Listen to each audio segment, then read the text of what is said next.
Alaikum and a warm welcome to the Student Research Conference 2021 at the College of Islamic Studies at Hamad bin Khalifa University. My name is Fama Jeng and I am a student studying Applied Islamic Ethics at HBKU, and it is my pleasure to be your Master of Ceremonies today. The annual student conference is a parallel convention to our student research journal, Astrolabe, which was relaunched in fall of 2020. It contains diverse works of research from across multiple disciplines through an Islamic lens. Today's presenters are the authors of our upcoming issue of the journal to be published in fall of 2021 and represent an intriguing array of topics. Just before we get started, a few housekeeping rules. If you are attending the conference through your computer, you can post your questions in the Q&A tab, which you can find when you click the three dots at the bottom right of your WebEx screen. Please make sure you send your questions to all panelists so we can all see them, and we look forward to a rich discussion. Likewise, if you are attending this conference through your phone, you can click on the three dots at the bottom of your screen, which will show you the Q&A options. Now, to start us off, I would like to first welcome Dr. Tuck to deliver the opening remarks. Dr. Mohammed Evren Tuck is the Assistant Dean for Innovation and Community Engagement at CIS. He also acts as the Program Coordinator for the Master's Program in Islam and Global Affairs at CIS, and is a member of the Advisory Board for the Astrolabe Student Research Journal. Dr. Evren, the floor is yours. Thank you so much. I really appreciate your kind words, and also, if I may kindly ask my colleague as a dean to give me the globe to share my screen, so I will immediately start my presentation, inshallah. But before, I would like to congratulate you all and everyone who actually played a role in this wonderful event, and organizers, presenters, our colleagues in HBK.com. So well done. This is really wonderful. And you reminded me of the very first graduate conference I had a chance to present my work in 2002. So almost 20 years ago. So almost, when I was a master's student. So without further ado, I wanted to do something a little bit extraordinary. It is not a traditional like opening remark, but I just wanted to kind of touch on something that's dear to me, which is a bit disruptive thinking. So let me share my screen, and then afterwards, and if I can get, I can see Sabika actually, if she can validate that my screen is visible. Yes, okay. Dr. Everett, it's perfect. So this is the screen I want to start with. You may know the Maker Measures. It is taking a lot of my time, and what I feel that what you do in this amazing event is a great illustration of the very important message that we have been trying to give in Maker Measures, that student-driven approach, student initiatives, students taking the lead, and producing. So, and today is also another example of we design new normal, because yes, there are extraordinary times. There are actually a lot of challenges that impede our ability to get together. But on the other hand, we are able to adjust to the new normal, which is organizing our regular events on a digital format. Who knows, maybe things will change, but definitely we will be in a new normal. So I believe that our event is a good example of what Maker Majlis Design Post-COVID Humanity has been illustrating. So I wanted to deeply share with you that the whole Maker Majlis community is also wishing today's presenters and audience a splendid experience. And it means a lot to us to be able to work together. So, so let me get started. what do academics do? Maybe you are not familiar with this object, but this has been found in November 2020, just 6 months ago, in United States of America, in Utah. And this is considered as a monolith. Okay, it's like a metallic constellation, and in the middle of nowhere. There's no need for details. And you know who discovered this? Biologists, when they were actually doing this really extraordinary work in the middle of this area, remote area that no one goes, no one sees, right? But people believe that this metallic, monolith has been put here at least 4 years before it has been discovered. So, which means that academics are the ones, scientists are the ones, they understand what's happening in a different way in the world, like what are certain kind of things that are unusual, right? So, and right after that, so this was November 2020. And by the way, no one knows who installed this monolith. And then it disappeared in a very mysterious way. And then something happened on 26th of November in Romania. A similar monolith emerged. And again, it disappeared after a while, and no one knows what happened to that monolith. Okay, so imagine in the past 6 months, there are monoliths in different parts of the world. Next one in California, there's another monolith, and not this one is a bit different, a bit taller, but again, no one saw who put it, and then it disappeared again. Like, what's happening, right? And then Veneto, Italy, on the 2nd of February this year, again, another monolith suddenly appeared next to a restaurant, and no one knows where it came from. And I started to kind of follow this discussion, like what's happening in the world, why people are putting monoliths in a mysterious way, why they are disappearing, and why they are becoming so kind of like a big issues in national agendas. And then I came up with this website, monolithtracker.com, and I learned that actually there is this tracker. And as of right now, since the first monolith in 2020 November, the one in Utah, there has been 216 monoliths. And what was so important was now there's even a community in the world. They are categorizing the monoliths. They put letters like class S for the significant ones. Class P is possibly significant monoliths. Class Q is the questionable or verified ones. Like the kind of the knowledge, the information we are processing, like we are getting new things, and we are trying to, first thing we do with the new information is we are categorizing it, like academics do, right? That's when you first get something, you try to categorize it, you try to understand its nature, and you try to kind of make it work or make it fit into our existing knowledge. But then 216, and all over the world, there are monoliths in the past 6 months, and most of them are unknown.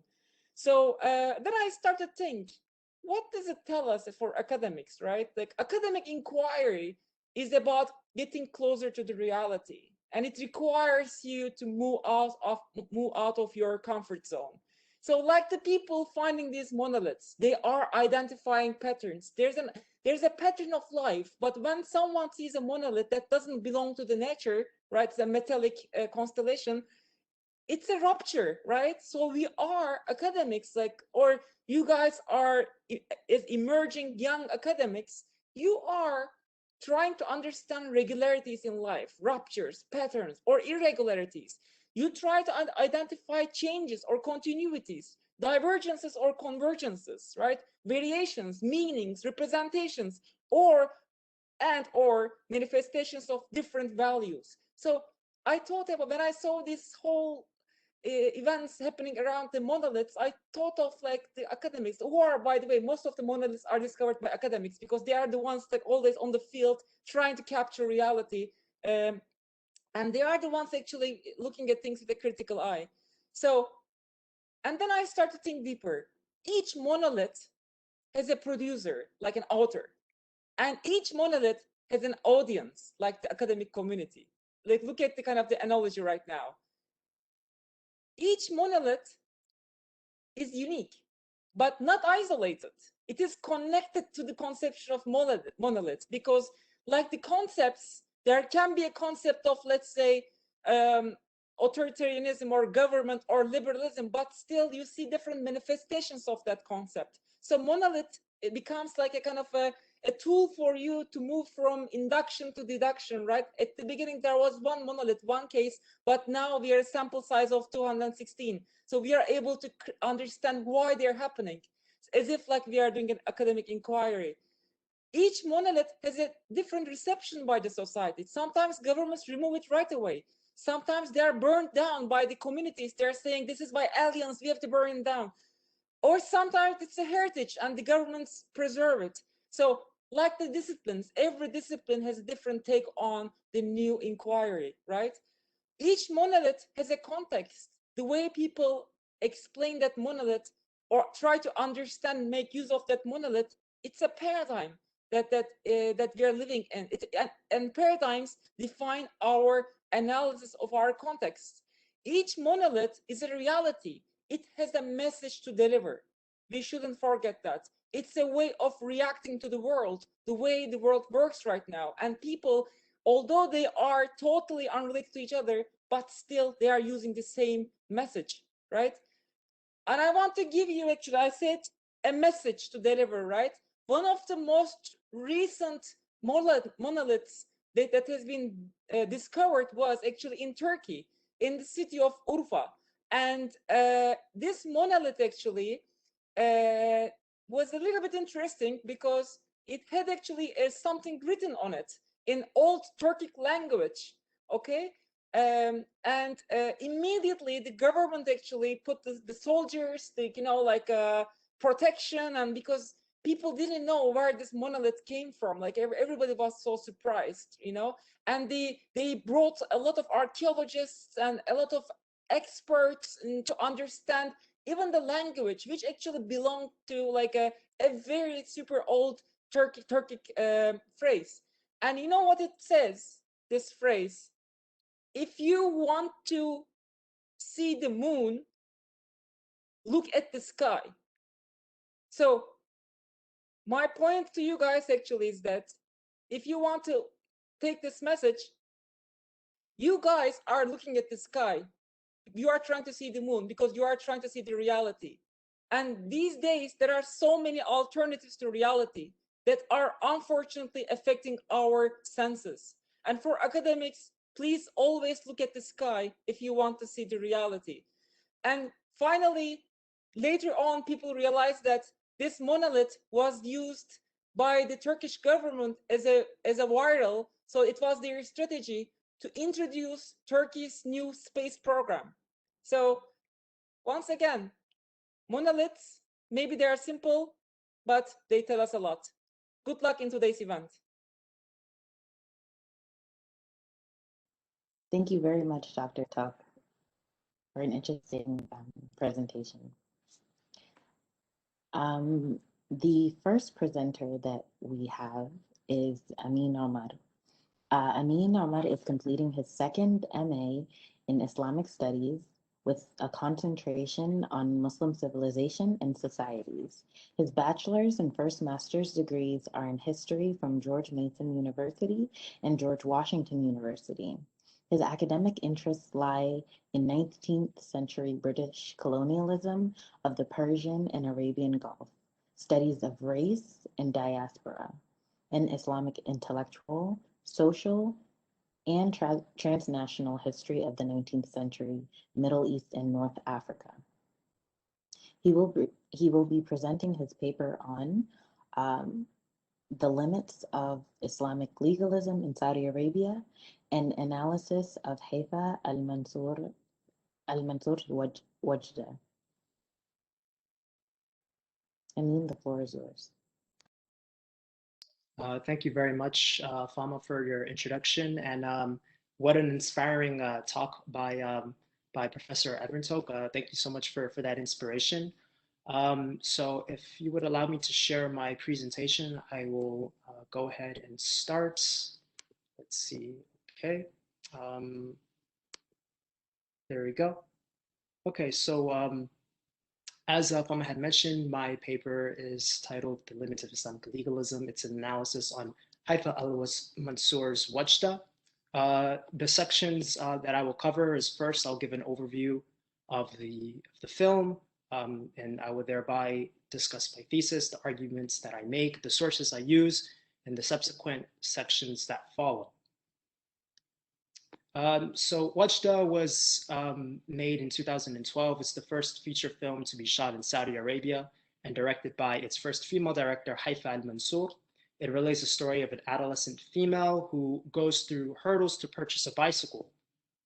Along with the many social issues articulated in the film, al-Mansour highlights the controversy of bicycle riding for females in Saudi Arabia.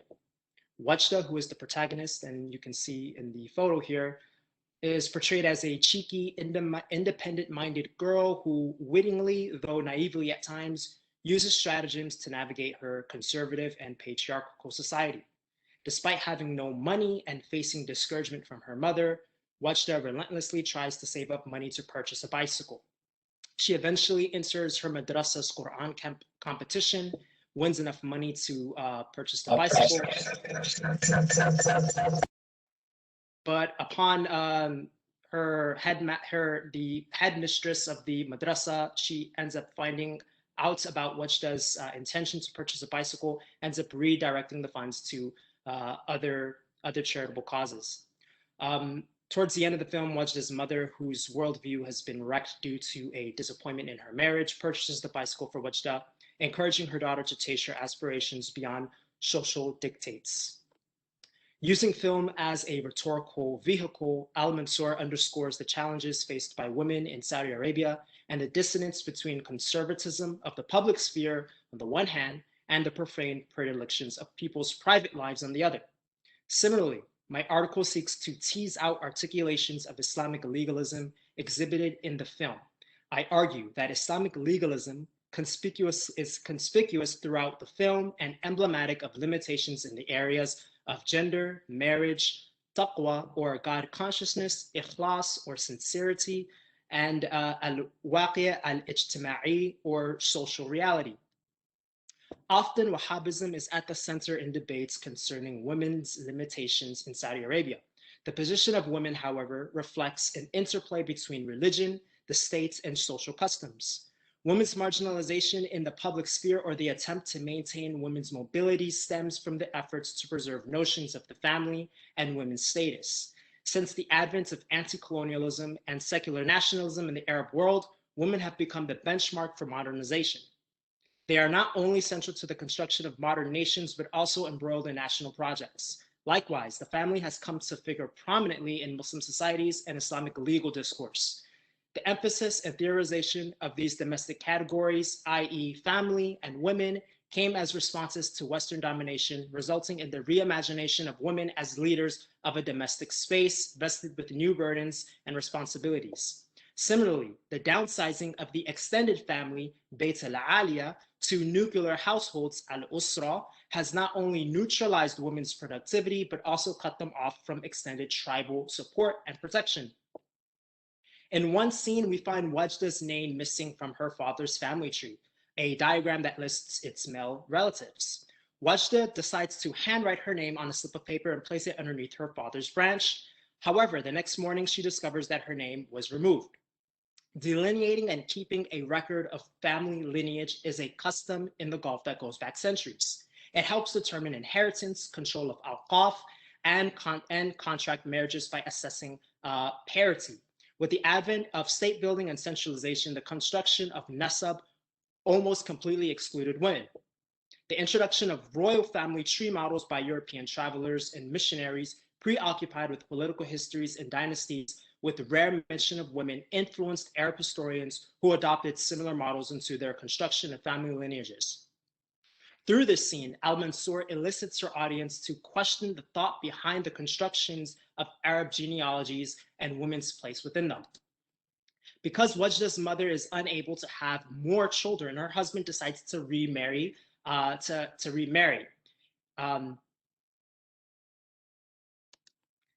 Infertility is just one of many reasons of polygamy in Saudi Arabia. In the attempt to prevent her husband from remarrying, Wajda's mother tries adorning herself, believing it would demotivate her husband from pursuing other women. In all such cases, marriage revolves around the husband's needs, not the needs of women nor children. Cinematography allows Al-Mansur to articulate her ideal notion of an Islamic marriage that prioritizes monogamy, conjugal loyalty, and compassion. She does this by interweaving an ayat from Surah Rum into her film. The ayah denotes God establishing harmony, affection, and mercy between spouses, which Al-Mansur uses to advocate an esoteric and ethical approach to marital relationships. Wajda recognizably harbors feelings of impotence, a sentiment that is quite common among Saudi youth.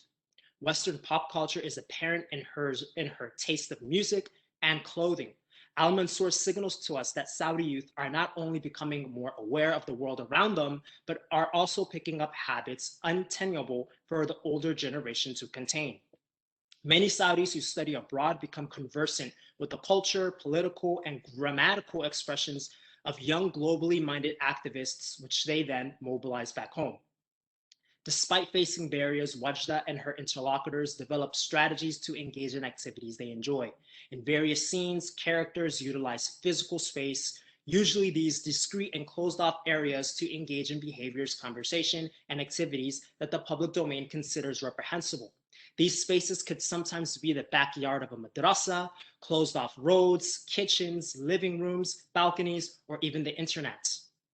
I qualify these spaces as counter-publics, whereby women and youth construct alternative discourses outside of the official or dominant public. Various scenes in Al-Mansur's film set at Wajda's home, where we learn most about Wajda and her mother, not just who they are, but also what their physical appearance is. The joyriding scene in the city of Jeddah, a term to denote drifting, speeding, and performing all sorts of stunts with cars, is another counterpublic that displays forms of social opposition. Al-Mansur is acutely aware of the cultural and religious dimensions she recreates in her film. Although she recognizes that conservative Saudis would probably not appreciate her film, she is optimistic that they will stimulate robust conversation. To many, however, Al-Mansur and her film are part of Saudi Arabia's public relations campaign, whereby educated women are mobilized to project an image of cosmopolitan modernity. Women have been granted new capabilities and are gradually replacing the religious establishment in defining the roles and status of women in the region. The paradox, however, is that while Saudi Arabia has loosened its restrictions on women's civil liberties, it has simultaneously increased suppression of political dissidents. Critics have accused Al-Mansur of silence on the role of the states and find that she too simplistically blames culture and society without considering the power with which the state yields in reinforcing discriminatory laws. It is important to reflect on what kind of agency artists have in the kingdom. Although their work may sometimes align with the regime's economic and political interests, they are not necessarily part of the elites and can articulate the feelings and experiences of the masses below. The satirical music video, Hawajis, translated to Concerns, released in 2016, played a crucial role in the debate on women driving in Saudi Arabia, receiving millions of views on YouTube and extensive international coverage. Almost immediately after the release of Hawajis, King Salman lifted the restriction on women driving. Through artistic, cinematic, and literary formulations, activists can articulate social issues that are not visible in more official outlets, such as press or participatory politics. Although the Saudi regime co-opt artists and filmmakers in ways that limits their work to social critique without mention of existing power structures, we ought to refrain from dichotomous interpretations where they can be either opposition or capitulation. Al-Mansur and artists of her kind do not see their work as instigating political reform, more so than they see it as starting a conversation that's at home with the culture and religious values of society. Put simply, they operate within a limited agency whose body of work is meant to serve a form of limited political activism. To conclude, it's been my objective to outline how Islamic legalism in Saudi Arabia operate through a cooperation of the states, Islamic legislative bodies, and cultural customs. This relationship coalesces in rules that elevate patriarchal structures while relegating women to the private sphere. In turn, women develop counter narratives through the utilization of space. While women are at the center of Al-Mansour's story, her film resonates with Saudi youth whose motivations and sensibilities contrast their environment. Though several social changes have recently come underway in the region, Al-Mansour's film depicts issues that are still ongoing. Thank you.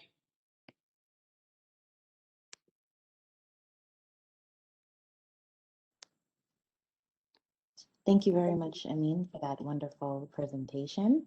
So now we will move to Q&A. So if anyone has any questions, please feel free to submit those questions in the Q&A box at the bottom right corner.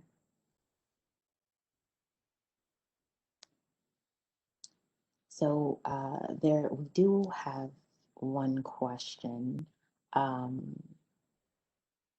So the first question is, what is the relevance of the niqabi women that were included in your presentation? I mean. Okay. Yeah, that's the niqabis who are in the amusement park playing bumper cars. Okay. So there's two illustrations of niqabis. One of which is actually a photograph by the artist whose name is Arwa al-Naimi. And what she used, this was actually a photograph that you can kind of say went viral some years back. And the interesting fact about it is that it sort of illustrates a paradox, you can say, that although you have women who are dressed in these dark and gloomy veils, they are still nonetheless able to go to amusement parks and have a good time. And it sort of contrasts, like it puts into question like this contrast, or like this idea that women in Saudi Arabia kind of, live on the outskirts of society and are kind of not necessarily involved, or not having a good time. It upsets that a little bit. It complicates that, and so the image, the photograph, gotten a lot of you could say interesting. It kind of troubled people's paradigm and how they observe women in the region, especially women who are dressed in that sort. Now there's another picture, and it kind of does the same thing. You see women who are skateboarding, and this is the music video Hawajis back in 2016, and it also kind of speaks to this notion of women being sort of docile in a sense that they are not willing to, or they're willing to just be comfortable with the situation, with them not being able to drive. And you got to remember, like, these illustrations were before the recent policy that was lifted on women driving. And so these were like important drivers that had allowed for, or people would like to say, had allowed for that new policy to go into play. Thank you very much, Amin. Thank you. We have another question from Noor. Can you speak more about how your analysis of Wajda reveals the limits of Islamic legalism? So here's the thing. Al-Mansour, she doesn't consider herself less of a Muslim because of things that she disagrees with, whether it be, their religious establishment, whether it be certain fatwa that prevents women from driving. She doesn't see herself as less of a Muslim.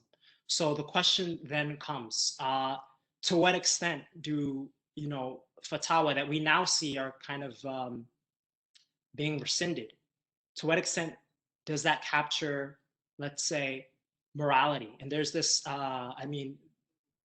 we sort of take for granted that, I don't want to say we, but there's a notion that usually through fiqh, you arrive to a sort of ethical inference. And Al-Mansur will this film kind of questions that. She tries to provide a way in which you can see, like say for instance, the whole dilemma that Wajda's, I don't know if anyone here actually watched the movie, but if you watch it, you'll see that Wajda's mother sort of goes through a dilemma. And the dilemma being that, she's worried about losing her husband to, a second wife.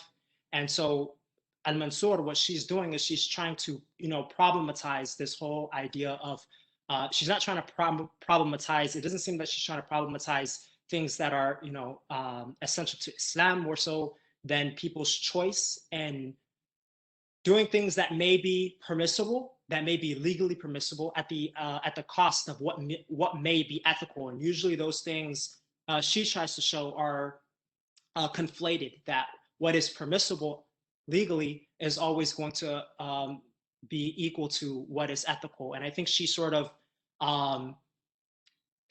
she problematizes that a bit. Thank you very much, Amin, for answering those questions for us. Just one more question. Has Al-Mansur been involved in any other projects since Wajda? She has 2 years back, I would say, 2019, there has been a film called The Perfect Candidate. And it's also, you could say, it expands on, this idea of women's empowerment through, instead of, bicycle riding, instead of, looking at the perfect candidate, instead of sort of looking at, how women navigate society, it shows how women navigate their way through politics. So it goes into how, what a woman's role is in the political dimension, what's the stakes involved there, and that sort of things. Yeah. Thank you very much, and thank you for the wonderful presentation and answering all of our questions. Thank you. Thank you. So now we will move on to our next presenter, Abdul Ahad Lo. Abdul Ahad Lo is a writer and researcher in authentic Islamic thought, jurisprudence, and Sufism, and interested in issues of reform, renewal, and human renaissance. He is class of 2021 student for the master's program in Islamic studies with a specialization in contemporary Quranic studies. He received his bachelor's degree in Sharia from the University of Al-Qarawiyyin in Fez, Morocco. He has a hafid of the Holy Quran and an active member of several cultural and social associations, including the International Federation of Arabic Language. Today, Abdul, who will present in Arabic, discusses the theory of tolerance from the perspective of Quranic diplomacy. Abdul, the floor is yours. Thank you so much, Homer. Sorry for somebody because I speak in Arabic. Assalamu alaikum wa rahmatullah. فأوجه إليكم أزكى تحية وأطيبها، وأقدم في هذه الأمسية المباركة ورقة تتعلق بالتسامح من منظور الدبلوماسية القرآنية. لا شك أنكم جميعا تعرفون أن التسامح أو العالم المعاصر يشهد مظاهر عديدة من التطرف وحرب الأيديولوجيات وكوارث شنيعة نتيجة العنف والتعصب والنزاع في الماديات. ولهذا السبب اهتمت المنظمات والجمعيات والمؤسسات بالتسامح كحل سلمي وحيد لهذه الحروب وهذه النزاعات. ولكن من منظور آخر هنالك إهمال كبير أو إغفال لاستجلاء نظرية التسامح من منظور القرآن الكريم. هنالك الكثير ممن اهتم بالتسامح في القرآن، لكن في الحقيقة هنالك نوع من الإسقاط للمفاهيم الأخرى على الخطاب القرآني. وأهمية هذه الدراسة ستتبلور في محاولته إبراز التسامح من منظور القرآن الكريم. والدراسة أو العرض سيكون يعني من مقدمة ومبحثان رئيسيان وخاتمة. في المقدمة تحدثنا عن الإشكالية وأهداف الدراسة والدراسات السابقة ومنهج الدراسة، وأبرزنا أهمية هذه الدراسة أو أهداف هذه الدراسة. وأهدافها تتبلور في إبراز طبيعة التسامح الذي يقدمه القرآن الكريم، إبراز حقيقة التسامح وآلياته من منظور الدبلوماسية القرآنية، بيان مميزات التسامح القرآني مقارنة بالمرجعيات الأولى أو الأخرى.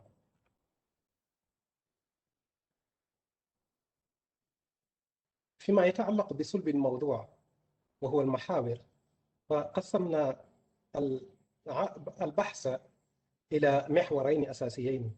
في المحور الأول تحدثنا عن مفهوم التسامح وأهميته، وفي المحور الثاني التسامح من منظور القرآن الكريم الذي هو لب الموضوع. فيما يتعلق بالتعريف التسامح، فحاولنا تعريفه من خلال التطرق للمعنى الوضعي والمعنى السياقي. فلاحظنا أن التسامح من معنى الوضعي يحيل كما يشير علماء اللغة إلى السهولة، يعني الملاينة في المعاملة.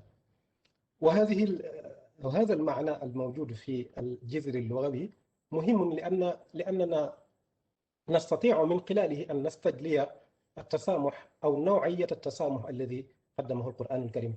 هذا فيما يتعلق بالمعنى الوضعي. أما ما يتعلق بالمعنى السياقي فهنالك تعاريف عديدة، منها التعريف الذي ذكره أبو الأعلى المودودي بأن التسامح معناه أن نتحمل عقائد غيرنا وأعمالهم على كونها باطلة في نظرنا، يعني أن نتحمل عقائد الغير. هذا التعريف فيه لمحة عن الجانب الديني أو العقدي كما تلاحظون. وهنالك تعاريف أخرى، منها هذا التعريف الذي يذكره البعض، وهو أنه المساكنة والتعايش في إطار رؤية إسلامية تحترم حق الآخر في الرأي والعقيدة والفكر. وهنالك تعريف يعني ذكره منظمة اليونسكو سنة 1995. عرفت هذه المنظمة التسامح بأنه الاحترام والقبول والتقدير للتنوع الثري لثقافات عالمنا ولأشكال التعبير والصفات الإنسانية. فنلاحظ أن هذا التعريف يكون أشمل من التعريف السابق أو التعريفين السابقين، لأن هنالك تقدير للعنصر البشري بغض النظر عن الصفات الإنسانية وبغض النظر عن الجانب الديني الذي ذكره أبو الأعلى المودودي مثلا. هذا فيما يتعلق يعني كتقديم بسيط للتسامح حسب ما عرفه بعض الجهات. في المحور التابع تحدثنا عن أهم أنواع التسامح ومجالاته، فقسمناها إلى عنصر يكون فيه التسامح، يعني مجال يكون فيه التسامح باختيار الشخص، وهذا يتناول الدين والفكر والتصرف الفعلي من الإنسان. والنوع الآخر هو التسامح الذي يكون فيما لا دخل فيه للاختيار الإنسان، سواء من اللون البشرة أو العرق أو الجنس أو بلد الأصلي أو حتى الأصول الميلادية. بعد ذلك تطرقنا إلى أهمية التسامح، ولا شك أنكم تعرفون أن الاختلاف بين البشر شيء طبيعي ومقصد رباني، وهذا بدليل الآيات القرآنية الكثيرة. ولا شك أن الاختلاف إذا لم يتم توظيفه إيجابيا لا شك أنه سيؤدي إلى انقسامات وتعددات مذهبية، ومن ثم يأتي التسامح بمثابة الحل السلمي الوحيد لحل المشكلات الناجمة من هذا الاختلاف الطبيعي. ولهذا اهتم المنظمات العالمية بما فيها منظمة الأمم المتحدة بترسيخ مبادئ التسامح، وجعل التسامح ضمن المواد الأساسية في الإعلان العالمي لحقوق الإنسان. كما أن التسامح حسب ما نلاحظ نجد أن ظهوره في الغرب كان نتيجة الحروب والنزاعات التي وقعت في الغرب بعد القرون الوسطى.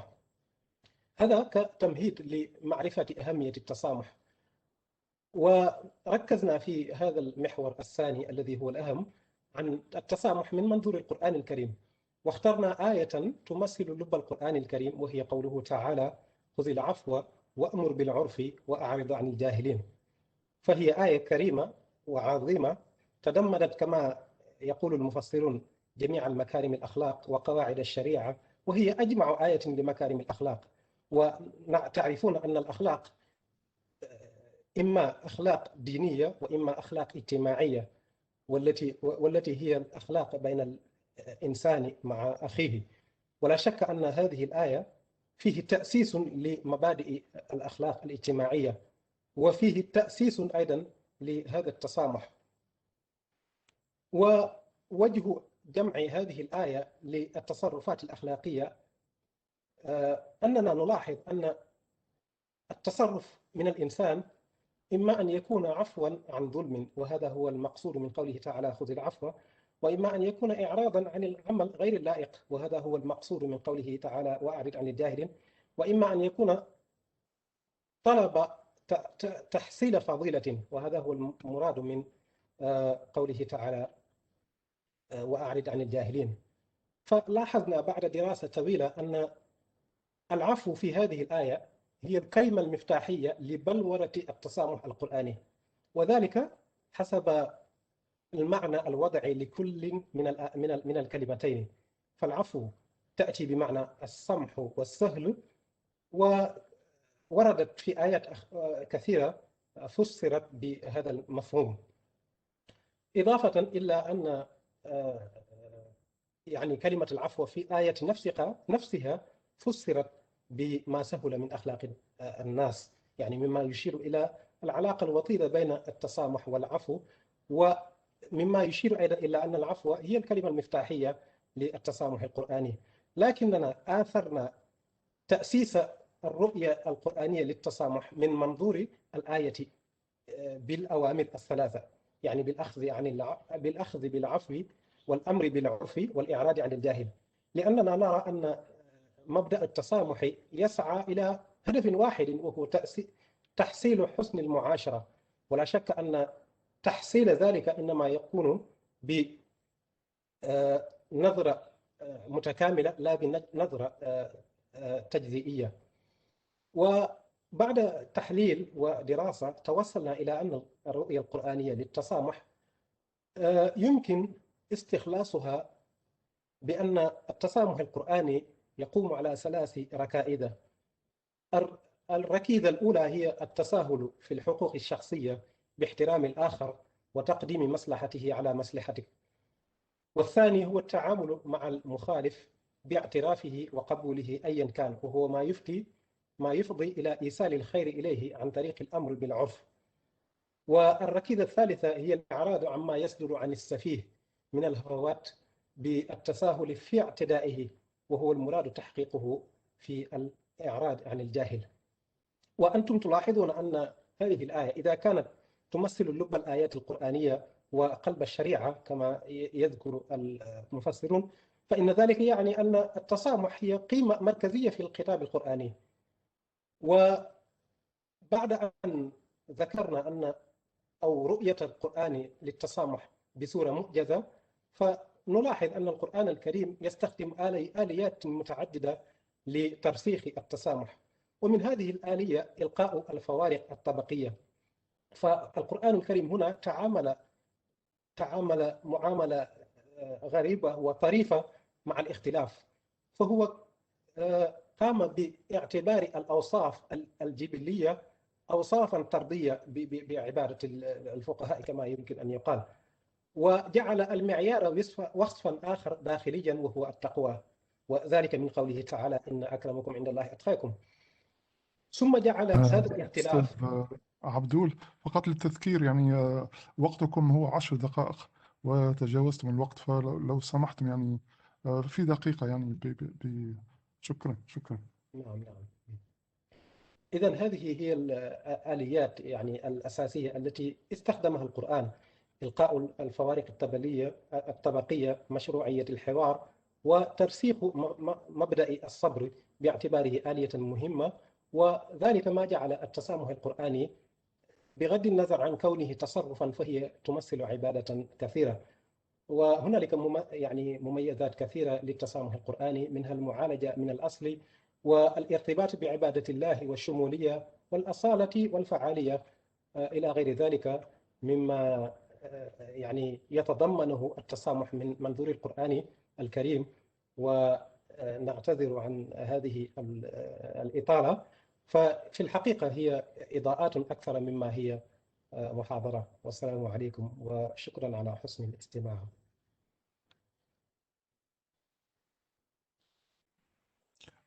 شكرا جزيلا أخ عبد الأحد. وصلتنا بعض الأسئلة من طرف الحضور الكريم، بالتحديد سؤالين، فلو تسمح وتتكرم أود أن أقرأ عليكم هذه الأسئلة ولو تتكرمون بالإجابة. إذن السؤال الأول هو التالي: ما جوهر الخلاف بين التسامح من المنظور القرآني الذي قدمتم وبين التسامح كما تعرفه بعض المنظمات العالمية مثل تعريف اليونسكو الذي أشرتم إليه؟ صحيح، سؤال مهم. فأظن أن التسامح الذي قدمه القرآن الكريم يختلف بصورة جذرية عن التسامح الذي تراه المنظمات مثل تعريف اليونسكو، لأن القرآن الكريم في تعريفه للتسامح قدم رؤية متكاملة، ولأن القرآن الكريم نظر أيضا إلى التسامح باعتباره عبادة. فنلاحظ في تعريف اليونسكو أن التسامح هنالك فقط يقتصر على القبول والاحترام، أما في التسامح القرآني فهنالك أمر بالعرف. فهذا يحيل إلى أن التسامح القرآني ليس فقط إيمانيا يعني داخليا فحسب، وإنما هو تأثير في الآخر. هذا هو جوهر مميزات التسامح القرآني.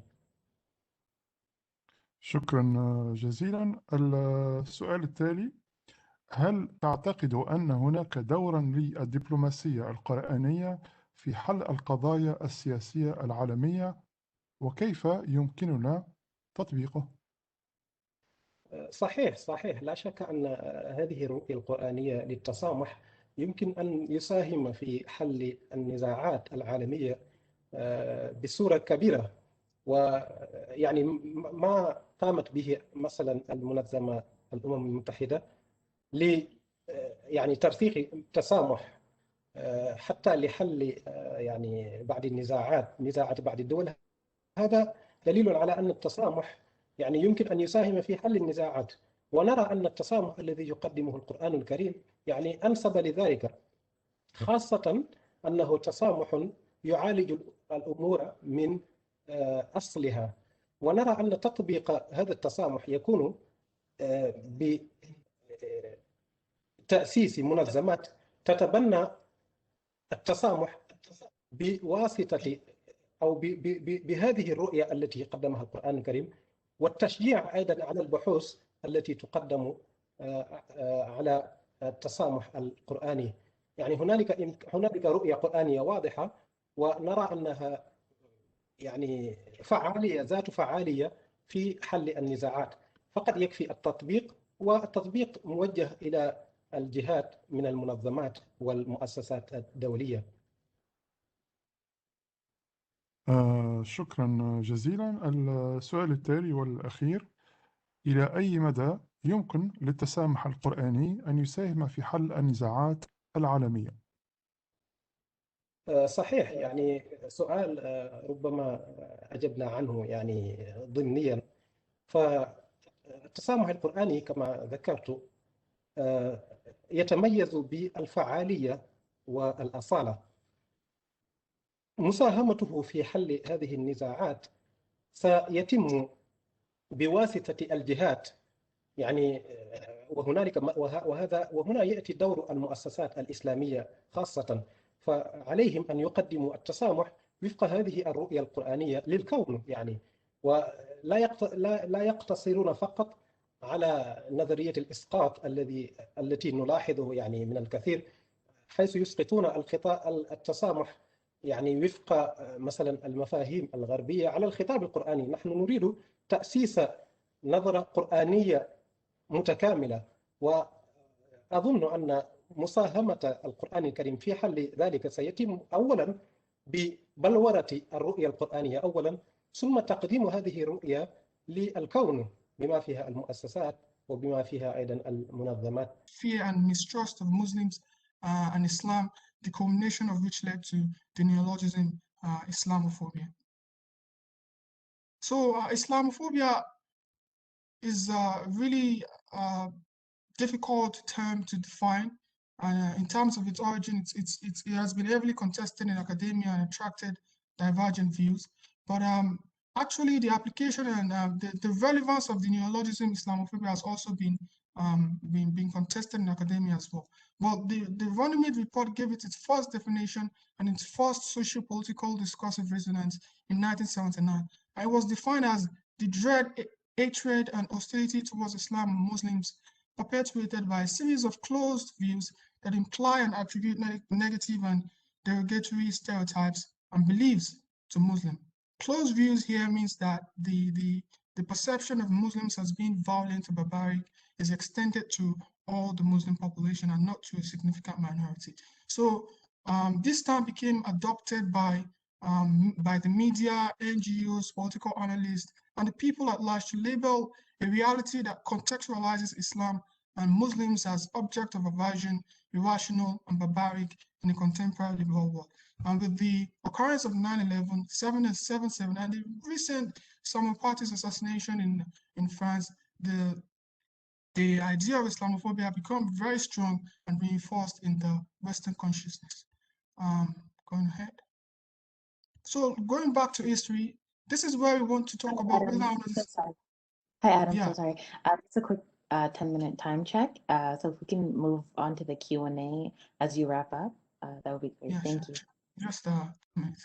So looking back in history, we see that the term Islamophobia has a root in history as well, because when we go back to the Middle Ages, we see a lot of representation of Islam that presented them as being barbaric, as being violent, has been untamed based. And even in Al-Kindi says Islam is a warlike religion.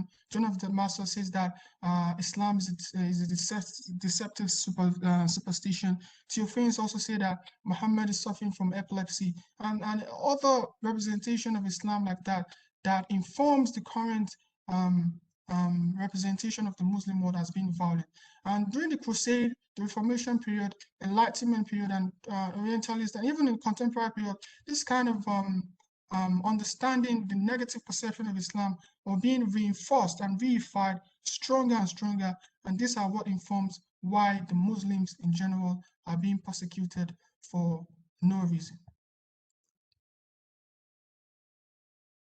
So now we go to the last part of the discussion. How can Islamophobia be prevented? What can we do to prevent Islamophobia? And this time we're trying to look at how dialogue can help us as a panacea.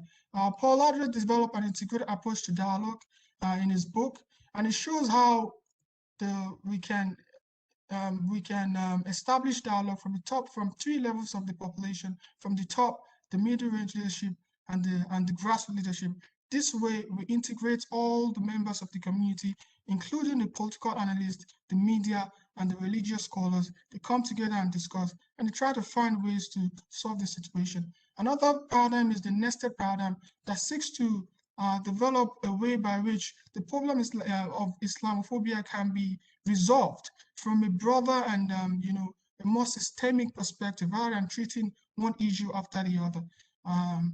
So yeah. So in conclusion, the conclusion is that what we need to do to end Islamophobia is for us to come together. The solution can not only be derived from the religious perspective or theological perspective, because this is an issue that touches all aspects of life. So socio-political analysts, economists, and everyone needs to come together. And this is how the problem of Islamophobia can be prevented or solved completely in the contemporary period. Thank you. Thank you very much, Adam, for your wonderful presentation. So now we're moving on to the Q&A portion. So the first question is, in the wake of what hijabi Muslims across the Western world, like France, go through, be it verbal or physical abuse due to discrimination and Islamophobia, will it be better for them to drop their hijabs or continue to wear them even in the face of possible threats to their life in the name of keeping to their Islamic ideals? Oh, that's an interesting question.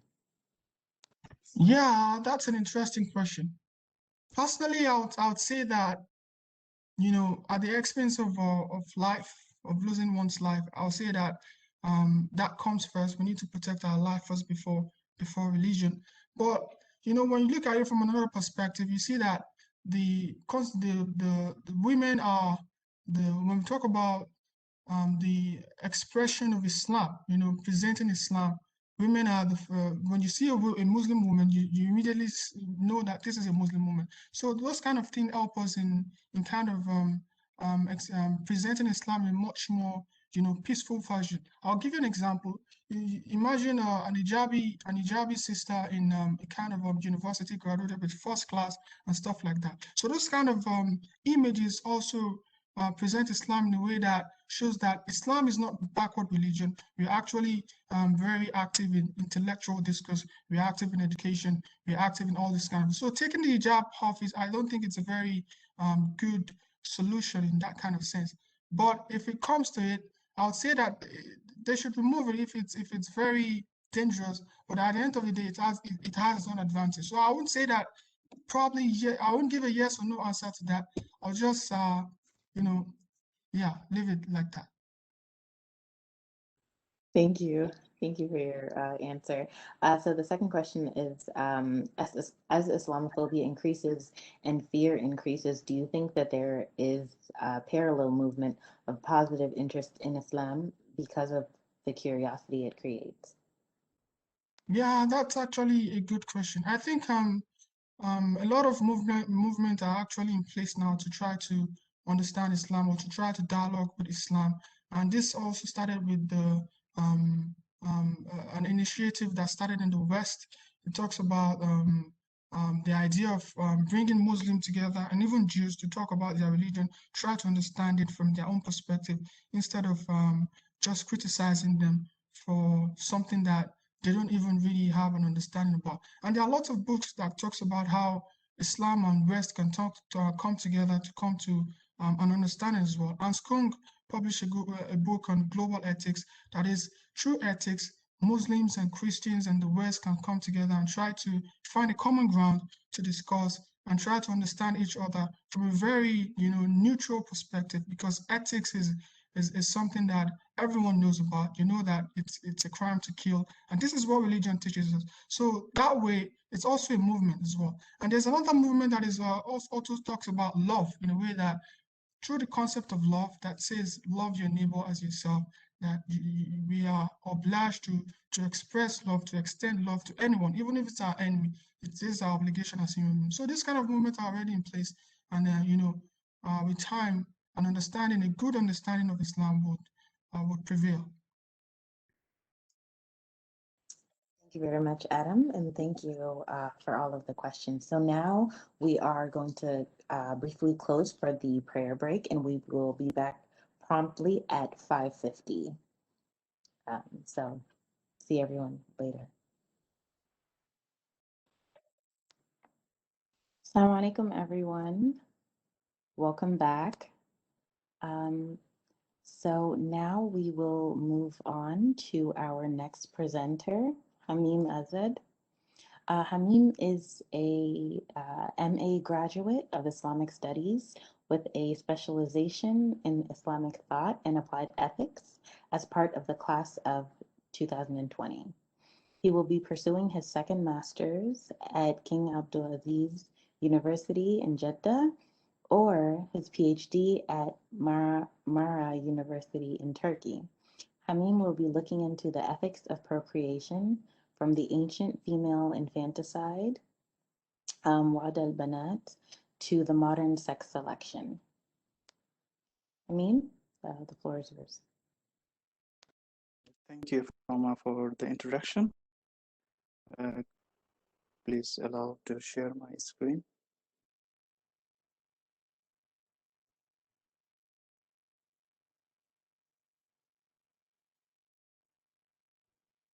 Which one is that? Hamim, if you look down, yes. Does it show? Yes, indeed. Thank you so much. All the best. Okay.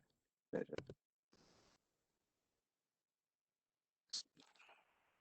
Okay, the topic of my presentation is the ethics of procreation from the ancient female infanticide to the modern sex selection.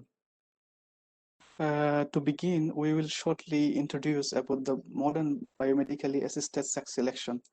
The process of sex selection involves techniques such as IVF and PGD. Is a technology helps extract egg from an woman's ovary and then getting it fertilized by sperm transferred back to the woman's uterus. Whereas PGD is the genetic diagnosis of embryos, which increases the chances of having a successful IVF process. So the process of IVF and PGD help the couples to get children that they otherwise would have never had in a natural way. Besides the infertility treatment, the processes of IVF and PGD can also be used for selecting the gender in the embryo stage, where 1 to 3 embryos with a specific gender are chosen to be implanted in the uterus and others are frozen or destroyed. Now, this form of sex selection for non-medical reasons denotes preferring one gender over another gender for many social and economic reasons, which reminds us the scenario of pre-Islamic age, where having girls used to be thought of as a source of shame, disgrace, and humility in the family. Hence, girls were sometimes buried alive, which the Quran refers to as the phenomenon of female infanticide. Now, the practice of sex selection for non-medical reasons raises a number of questions. For instance, does sex selection for practice for non-medical reasons resemble the pre-Islamic notion of female infanticide? If not, would Islam allow the gender selection for non-medical reasons? The third, is terminating the surplus embryos in the process of selecting gender tantamount to killing or homicide? So we have tried to answer all these questions in our paper, which we will also address in our presentation today.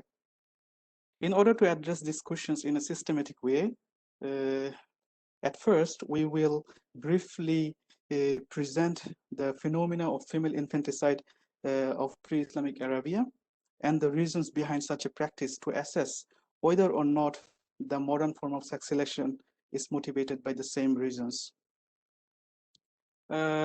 Several verses in the Quran describe the custom of infanticide, which seems to have been widespread in the pre-Islamic Arab society for several reasons. After going through a good number of Quranic exegesis and their interpretations, we come to conclude that pre-Islamic Arab societies were involved in infanticide of both genders due to the fear of poverty. However, killing of the daughters prevailed, as we found in the exegesis.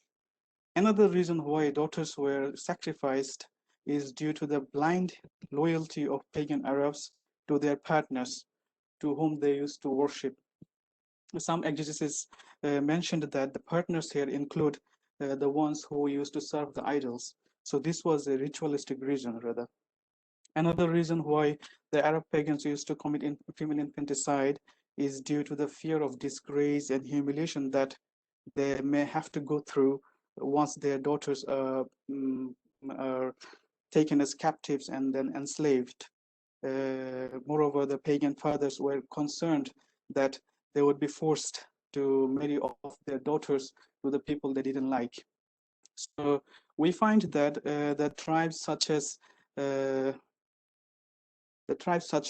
Khuja'a, Mudar, and Tamim were known especially for practicing this immoral custom of female infanticide. Okay, from the Quranic verses and their interpretation, we find that there was a dominant preference for a particular gender, namely the male children, which also took the form of putting the life of early born female children to an end. So thus, in one way or another, one can speak of a primitive form of sex selection. However, in the modern time, biomedical advancements can help people to opt for sex selection by choosing to implant male embryos in the women and by avoiding the female embryos, and thus not killing any born female child as in the pre-Islamic Arabia. However, the question arises as to whether or not sex selection of any gender is allowed for non-medical reasons from an ethical and religious point of view, which will be answered now. With regard to the non-medical reasons for sex selection, majority of the Muslim scholars rule out its permissibility. They state that sex selection for non-medical reasons opens door to discrimination against female embryos and fetuses. And also sex selection would create a demographic imbalance in the society that may eventually lead to same-sex relations. Moreover, they argue that there is no basis for allowing the practice of sex selection, as sex is not a disease which must be determined in advance. On the other hand, we find a minority group, a group of scholars who find it permissible. They say that there is scriptural prohibition. Moreover, they argue that everything in the universe is available for our exploitations and can be explored and used by human as long as there is no harm in it. Moreover, they argue that if asking or praying to God for son or daughter is allowed, it should be also permissible to pursue it in action. In that case, the sex selection, to take sex selection into action. Okay. So we also find that some Muslim scholars and physicians who stood by the opinion of the majority, i.e. who ruled out the permissibility, they, however, opined that social reasons can be considered to a certain extent in Islam. They argue that the general prohibition of sex selection may lead some women to vulnerable situations in many societies where having sons remains central to women's well-being and status.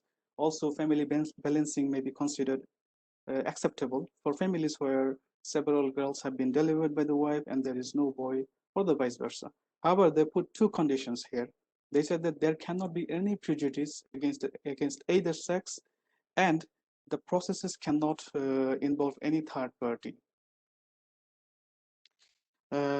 Remarkably, both the opponents and proponents of sex selection focus on either the good or bad consequences of this practice without touching upon the moral status of the embryo.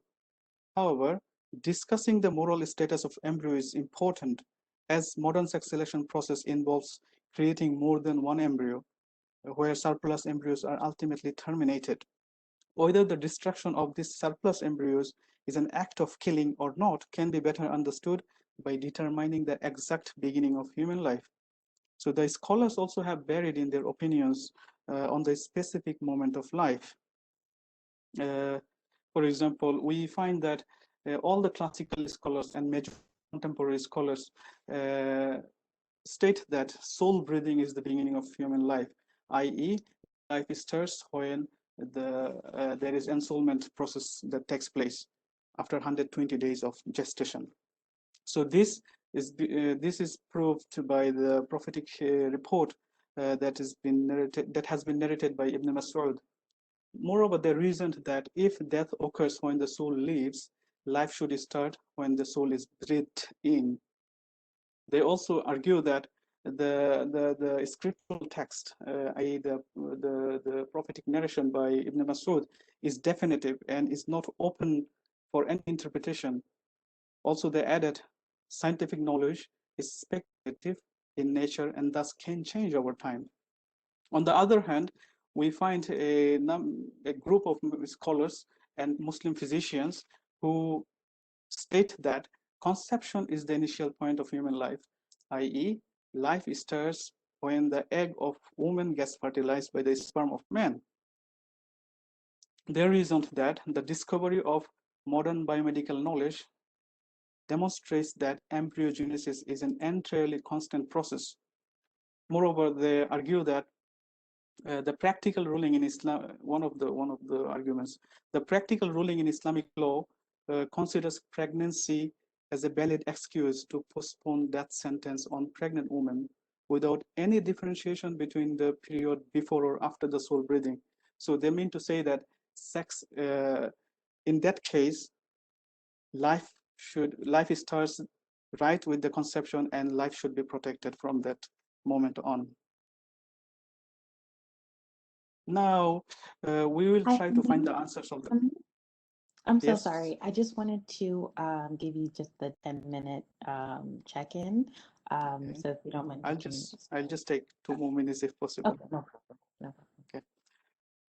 So we'll try to answer the questions that we tried to raise. Is terminating the surplus embryos in the process of selecting gender tantamount to killing or homicide? So if we take the opinion of the majority of the scholars who link the beginning of human life to the moment of ensoulment, we find out that the surplus embryos would have no life.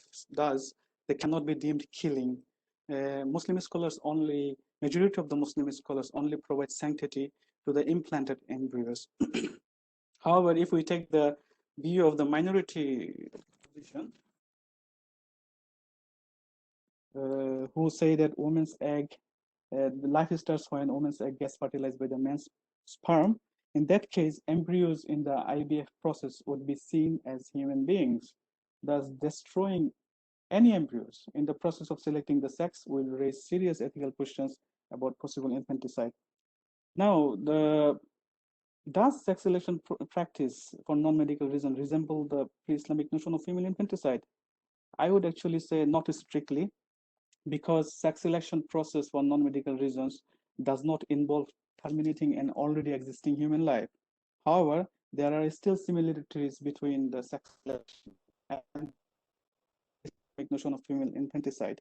As we can see in sex selection process, the process itself blocks a potential human life from taking its normal course of growth. And this is by choosing not to implant the female embryos due to its gender. And moreover, the sex selection process and female infanticide imply the same preference for a specific gender for more or less the same reasons of infanticide, like social shame and economic reasons. Now, would Islam allow the gender selection for non-medical reasons? Majority of the scholars are against it, and this is due to the social shame and humiliation and due to the bad consequences of the practice, such as preferring one gender over another, and the fear of widespread misuses of these techniques. Moreover, they added that such practice on the public level can become an attempt to change the universal order of God. Now we come to our conclusion. We would like to advocate banning sex selection for medical reasons in principle. However, because it is an entry to the gender discrimination, and which can be a replica of somehow a modernist form of the Jahili infanticide, as this is because surplus embryos are destroyed in the process of sex selection, which would not happen if a natural pregnancy takes place. However, the general ban can lead to some other negative consequences, such as oppression against women in societies where women would be threatened, humiliated, or sometimes divorced if sons cannot be delivered. Therefore, for the greater benefit of women, the general prohibition should not be strictly and unconditionally upheld. Hence, the particular case of sex selection for non-medical reasons should be permitted or forbidden based on the merit of each case. And moreover, this should be observed by such committee who is well informed of the Sharia medical ethics and understand the religious and social implications of medical practices. Thank you so much. With this, I end. Thank you very much, Hamim, for such an interesting presentation.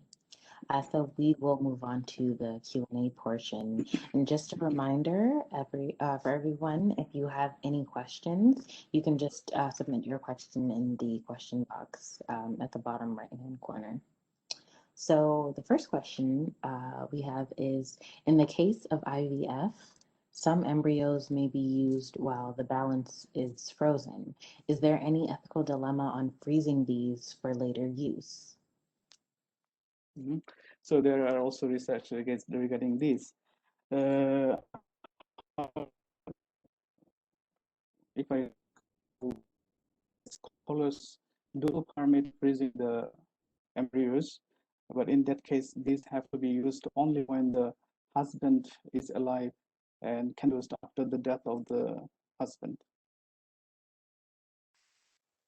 This is like the scholar's opinion, some of the scholars' opinion.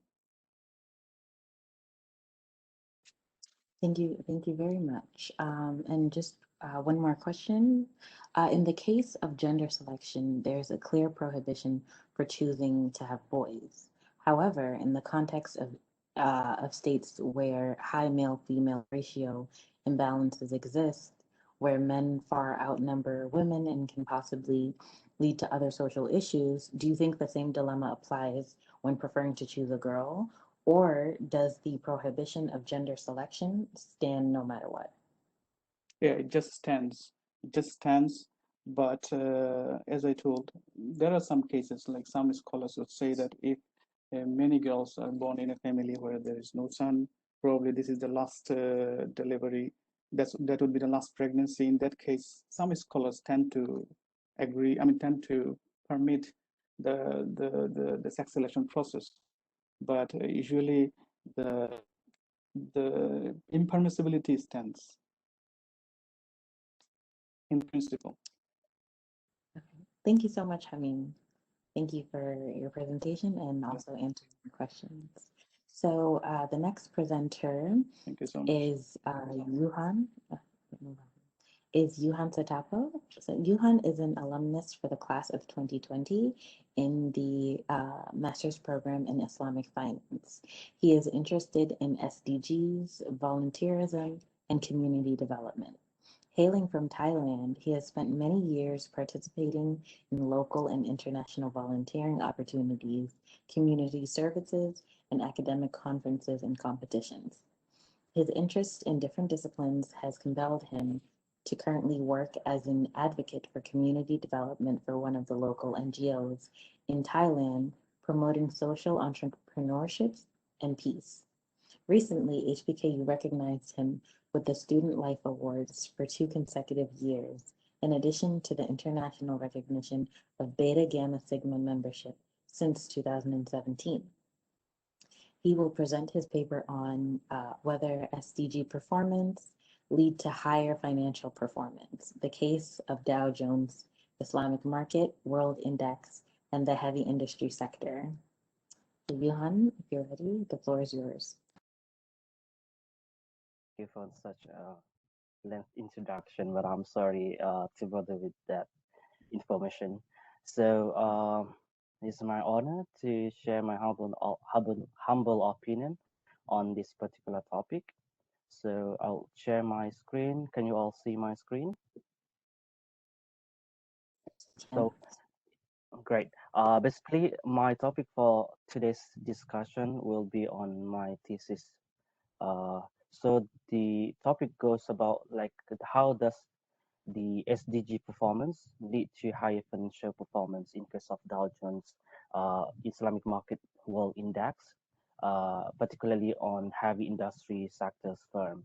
So these are all what we are going to see through my presentation, but don't worry about it.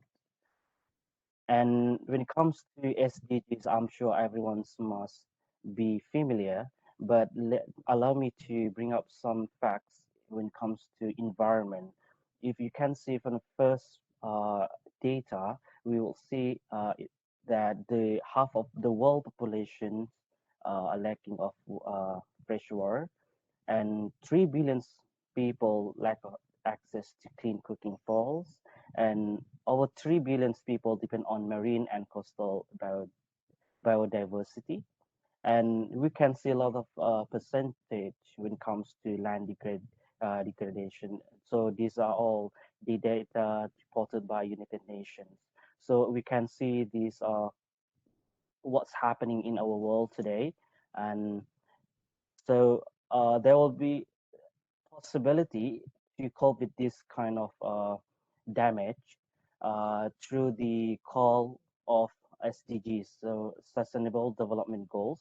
So the United Nations introduced this um, framework covering 17 goals. But however, my research focused on only environmental aspect, so I categorize them into 5 Ps, which is people, prosperity, peace, partnership, including as well as the um, planet. So my focus will be on planet. Out of 17, I focus on planet, and that will include 6 goals uh, pertaining water, energy, life on land, the consumption as well as the production, life underwater, and then climate change. So out of these 6 is most relevant to my research focus because I focus on the environmental aspect when it comes to measure the SDGs performance. And this is my data or findings so far upon my research. So what we can see is actually that these SDGs, Sustainable Development Goals, are actually globally weak, and this is reported by the Department of Economic and Social Affairs of United Nations. And what more is actually it shows the urgent attention for all of the stakeholders to help the SDGs achieved by 2030. And when it comes to my research, I focus on heavy industry. That means private sector, because private sector is actually key stakeholders using the social resources to satisfy or to respond to their needs and as interests. So of course, it's their responsibility to ensure and protect the well-being of our community in return. And particularly to Dow Jones Islamic Market Index, I have found some, but it's a little bit devotion to this Dow Jones Index. That's why I come up with this kind of research. As you can see, I have found so far the studies on CSR, corporate social responsibility, environment, company performance. So these studies shows the relationship, and however, certain areas, certain region of this world shows no relationship between CSR, environment, and company performance. While other aspects of other parts of the world, African and Europe, they found negative relationship when it comes to environment and company performance. And there's also part of this connection with, and this across the globe shows the positive relationship when it comes to CSR, environment and company. But however, they haven't focused on SDGs because SDGs is actually the newly designed framework. And these are my objectives for the research to actually analyze the relationship connection between the SDGs environment, represented by RA, which is return on asset, while the second aims actually to see the same connection, but represented by RE, which is return on equity. So in finance, we are familiar with these terms to measure our companies when it comes to financial performance, whether how well the company use the assets or equities to generate profits. And this is actually core concern when it comes to companies' operational output. And this is another research questions to see the environmental score is actually to measure the SDGs performance, while the share screen firm is actually my sample to see their return on asset as well as the return on equity, because higher environmental performance is expected to increase the reputation of the company and therefore increasing the profitability. That's why I'm aiming to answer this kind of questions. And these are my research methodologies.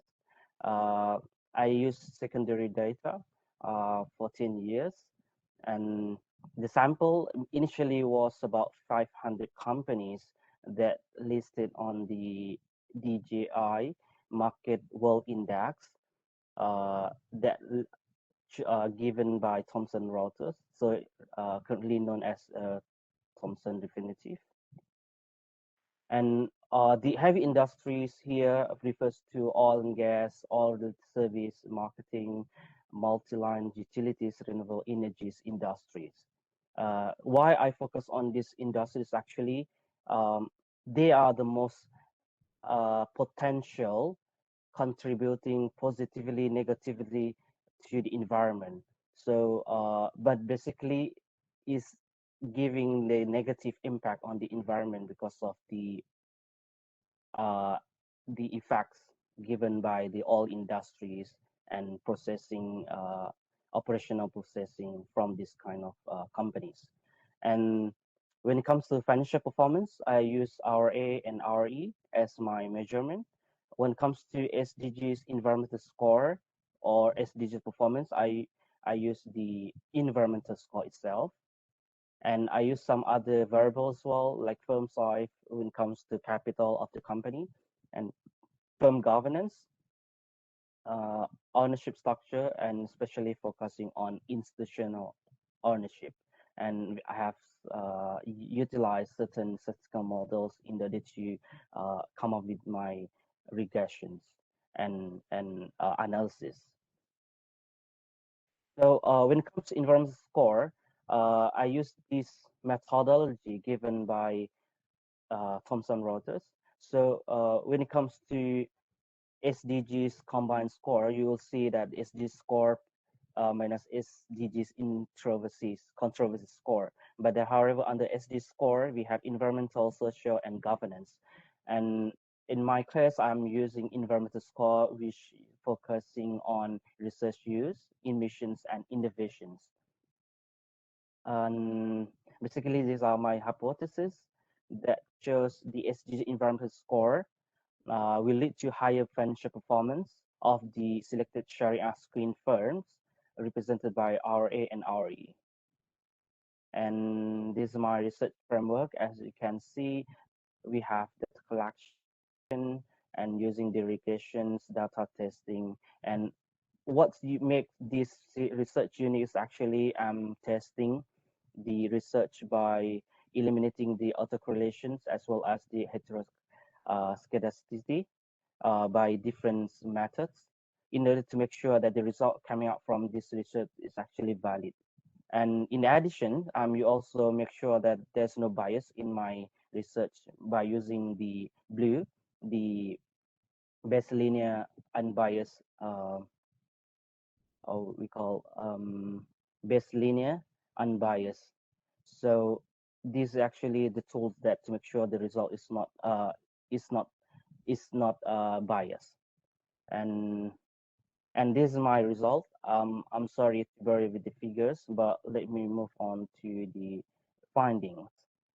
So if you can see, there's a impact on the SDG environmental score. If let's say if there's change in SDGs environmental score by 1%, that shows almost 18% of the change on ROA. It means the financial performance. The better SDGs score, the better ROA's performance. And also you can see here how much does R squared help indicate or the usefulness of the result or the model. So you can see 79%. It means there's high quality implication on this variable use. And at the same time, as you can see, there's no autocorrelation heterogeneity, and that includes my SDGs environmental score lead to higher financial performance. And when it comes to RA, and another finding, as you can see, there's a 1% change in environmental score that will increase about almost 12% in RA, which is financial performance. And I'm sorry, this is a little bit error here, negative. It actually shows positive relationship. And as you can see, there's no autocorrelations, the problem of heteroscedasticity, and that shows the good environmental score will increase the financial performance by measuring the return on asset. And now, I'm concluding So my sorry to my interrupt, presentation. Han. Sure, I'm sure, so sorry. Just wanted to give you a 10-minute check-in. sure. I'll need 1 minute to conclude my presentation. That's it. Will that be okay? Yes, sure. Yeah, sure. So out of this presentation, my research found that the SDG environment score or performance has a significantly positive impact on financial performance, and other variable also have a significant impact on the financial performance. And now the study recommends or suggests that firms could have a higher financial performance if they invest more on resource use, increasing the corporate innovation, as well as help reducing carbon dioxide emissions. And at the same time, the firm should invest further to SDGs in order to help the SDGs call of action achieved by 2030. Thank you, Farma. That's all from my presentation. Thank you all for Thank you listening very to my much, Yuhan. presentation. My pleasure. Thank you very much. So now, anyone who has questions, please feel free to submit your questions in the question box. Okay, so one question is, based on your study, Yuhan, what implication does environmental score have? Well, Farma, thank you so much for these questions. When it comes to SDGs performance, we have to see the all aspect, but however, the studies focus on environmental aspect. That includes only the resource use, innovations, and emissions. And this resources actually reflects how company give an effort or give an efforts or initiative to help reduce the the emissions, sorry, help reduce the material use, energy, and water, this kind of resource use. And at the same time, we also it reflects that emissions, how much companies give an efforts to reduce the environmental emissions during their process on productions. And the last one will be the innovations, how much the company given efforts to help reduce the burdens or environmental burdens to on behalf of the customers. So this implies these three aspects when it comes to environmental score. Yeah, Fama. Thank you very much. Just wanted to remind everyone about questions. So if you have any questions, please feel free to submit the questions in the box. We do have another question. So how does your research relate to the empowerment of the SDGs? Great. The finding shows that the higher environmental score leads to higher financial performance. That means the more efforts the company put forward the investment or support in achieving in help protecting the environment, they also increase their values when it comes to financial performance. So they will have high investment environmental in environment, and at the same time they also increase their reputation. That will increase their financial performance. So when it comes to this finding, this shows that the more you help SDGs achieve, the better the values of the company will be. Yeah. So that shows the relationship between the research funding and the SDGs. Thank you very much, Johan. Thank My you for pleasure, answering Fama. my questions, and thank you for your presentation. So the next presenter is Mubarak Musa. Mubarak graduated from the master's program in Islamic finance in spring of 2020. His research interests are primarily in the stock market and Islamic capital market products. He will present his paper on margin trading and short selling from a Sharia perspective. So Mubarak, if you're ready, the floor is yours. Thank you very much, Fama. Assalamu alaikum. Sorry, I'm trying to. I don't have permission. How do I share the slides? Okay, yeah. I have permission.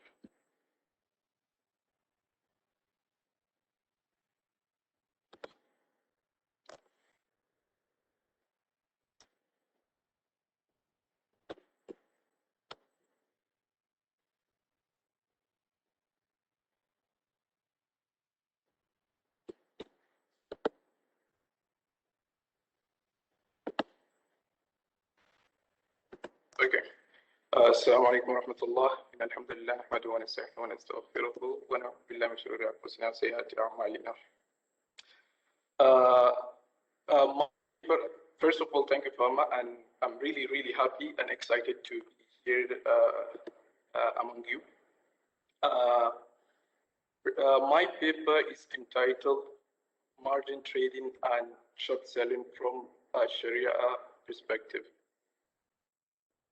My name, as it from on the screen, is Mubarak Muhammad Kabir Musa. So the background.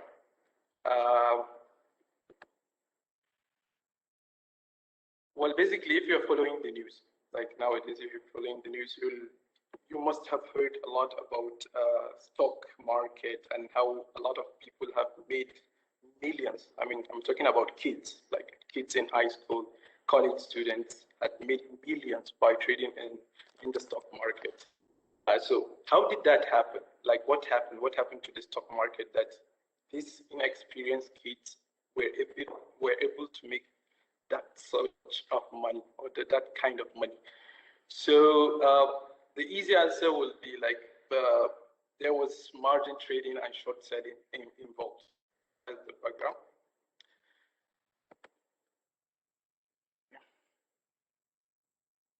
So we're going to start with margin trading. What is margin trading like? Basically, let's assume like you're planning on buying the stock of Samsung. The stock of Samsung today is 10 Qatari riyals, right? So, and you have 30 Qatari riyals.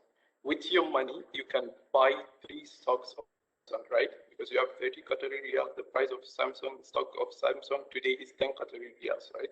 So you can get 3. But let's assume that you are expecting that the price of the stock of Samsung is going to increase in, let's say, next week. But you don't have money, and you want to buy more of Samsung or more of the stocks of Samsung. So what is, you go to a brokerage firm, or you speak to your broker and you tell him, okay, I want to buy this much stocks, but I only have 30 can I borrow like more money from you so I can buy more stocks? So the broker will be like, okay, it's not a big deal. You can get as much as you want. So the broker will lend money to me, for example, and let's say you will lend 70 riyals. So with the 70 riyals, including my 30 riyals, I will have like 100 riyals, and then I can buy like 10 stocks of Samsung. So basically, in a simple way, that is margin trading. Margin trading is just about borrowing money from a broker to purchase stock. My money will be used. So once you purchase the stock, the broker will keep the stocks with him in an account called a margin account. So the stocks that are being purchased will be kept with the broker as collateral, right? Guarantee that nothing will happen and all that. So once the price of the stock increases, let's say in next week, the price increased from 10 to 15 riyal. So you speak to your broker and tell him, okay, now I want to sell my stocks. So once you sell the stocks, you'll make like 50 riyals. Like at the end of the day, you're going to sell it for 150 riyals. So you'll make additional 50 riyals on top of the money the stock you've purchased. Return your money you had borrowed from the broker and keep the profit with you. So now what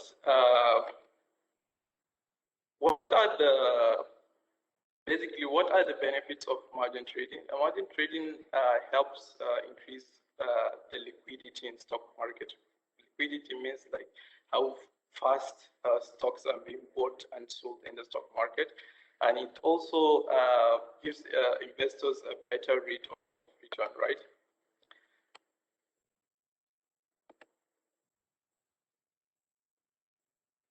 Okay, so there are risks to using margin trading. One of the risks is like, okay, you're going to borrow money from a broker to purchase stocks.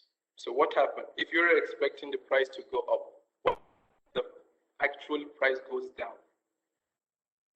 There is a huge risk, right? You only had 30 riyals. You had borrowed 70 riyals from the broker and went down to 5 riyals. You're losing a lot of money. So there is a huge risk. And also, once the price starts to go down, there's something called the margin call. The broker will tell you, okay, man, you have to give me additional money to cover your position and all that. There's also that. Now, let's go to the Sharia aspect of it. Definitely, if you look at the literatures of fuqaha, you will never find margin trading. You won't find margin trade like Imam Muwatta of Imam Malik or Al-Umm of Shafi'i talking about hukum margin trading. No, it's a new phenomenon, right? It wasn't there before. So how do we arrive at the Sharia ruling of such thing? To arrive at the Sharia of such thing, you'll have to use what is called Taqib fiqh, which is Sharia adaptation or Sharia characterization. So if we use that, we'll have to, how do you use that? Is like you have to look at every step of the process. Like you have to define, okay, what is, let's start with margin trading. What is the relationship between the broker and the client? From a Sharia perspective, they will say, okay, it's qard, because qard means a debt relationship, right? You are borrowing, so it's qard. So for it to be Sharia compliant, it has to satisfy all the rules of loan contract, right?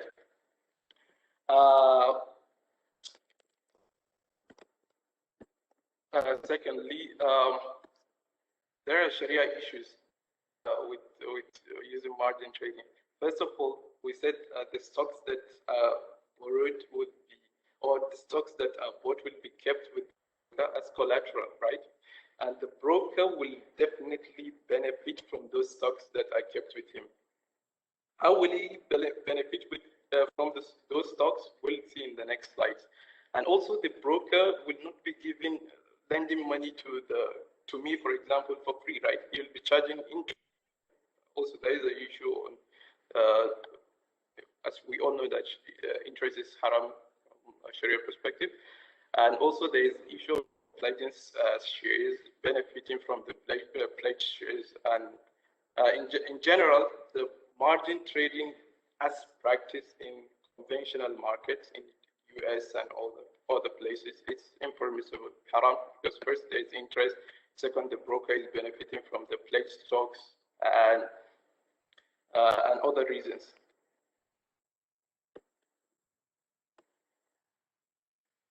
Next, we move to short selling. Short selling is a bit complex, right?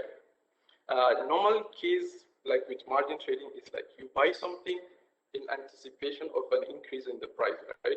So you buy something, let's say today 10 riyals, and you are expecting the price to go up like in a week to 15 riyals. That's what rational people do.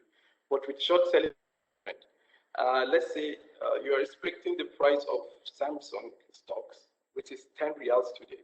You are expecting the price to go down to 5 riyals next week, right? It's 10 riyals today, but it might go down to 5 riyals next week. But you don't have the stock with you right now. So what do? You go to the broker and you tell him, okay, can I borrow? Here you are borrowing. Here you, in margin trading, you're borrowing money, right? Here you go to a broker and you tell him, can I borrow the stocks of, let's say, Samsung? And he will say, okay, no problem. I have this much quantity. How much do you need? 20. Then you will borrow the stocks of Samsung today. And you will take the borrowed stocks and sell them in the market for 10 riyals. Now the price today is 10 riyals, right? You sell them in the market for 10 riyals today. What will happen is, let's assume after a week, the price went down. You go back to the market, went down to 5 riyals, go back to the market, purchase the same stocks at 5 riyals, then return the same stocks back to the broker. So you will be making the difference between the actual price you sold initially and the price you bought from the market at a later stage. Now, there are a lot of motives for short selling, but we're going to skip them. The Sharia jurisprudential, we've talked about characterization. First, the relationship between the broker and the client, for example, is that of like loan, right? So he's borrowing shares from a broker, right? It's a loan. So now, what are the major issues that might arise from this? First, there is the issue of selling something before you actually own it, which is from a Sharia perspective, is impermissible. And it does happen in margin trading. And also there is something called substitute payment that it's been practiced in the market.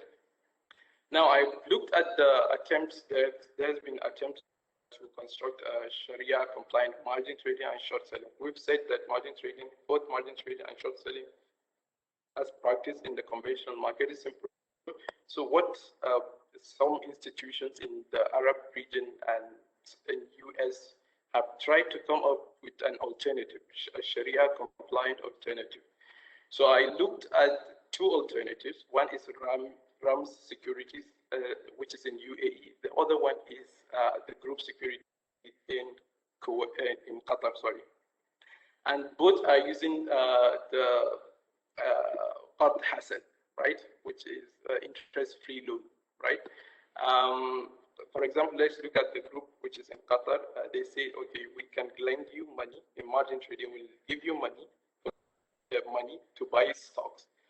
You won't pay anything, but you have like 7 days.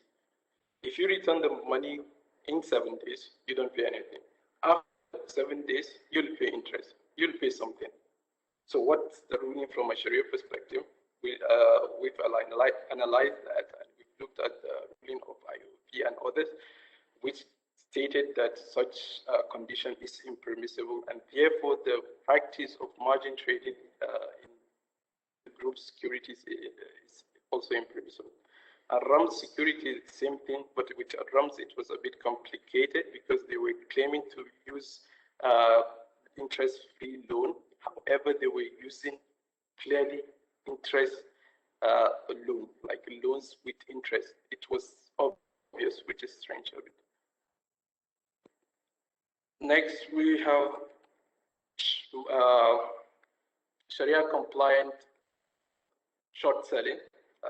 We looked at the word-based structure. There are different structures that had been employed. The word-based structure, it was used by Amiri Capital, which is in the US. And the second one was Al-Fanar, also in the US and in UAE. One is using word-based structure. We arrived at a ruling that such structure is impermissible. Salam-based structure, also we said it's impermissible. However, my opinion has changed with regard to Salam-based structure, as now I believe that you can use Salam to purchase shares. Conclusion or recommendation. Sorry to interrupt you. Just wanted to give you, the 10-minute check-in. Yeah, thank you. Conclusion, well, I would say a recommendation, short selling, for example. For short selling, it's impermissible as practiced in the conventional markets. Margin trading as practiced in the conventional markets is also impermissible. The alternatives that have been developed and the ones that I have analyzed are also not really permissible. Can we develop a Sharia compliant margin trading and short selling? Yes, we can. It's easy, but there is no incentive to do that. And finally, I will advise everyone, like students and all that. I know a lot of people are thinking of using margin trading or short selling nowadays. I will advise people to avoid and to refrain from using such facilities because they are extremely dangerous and risky. Thank you very much.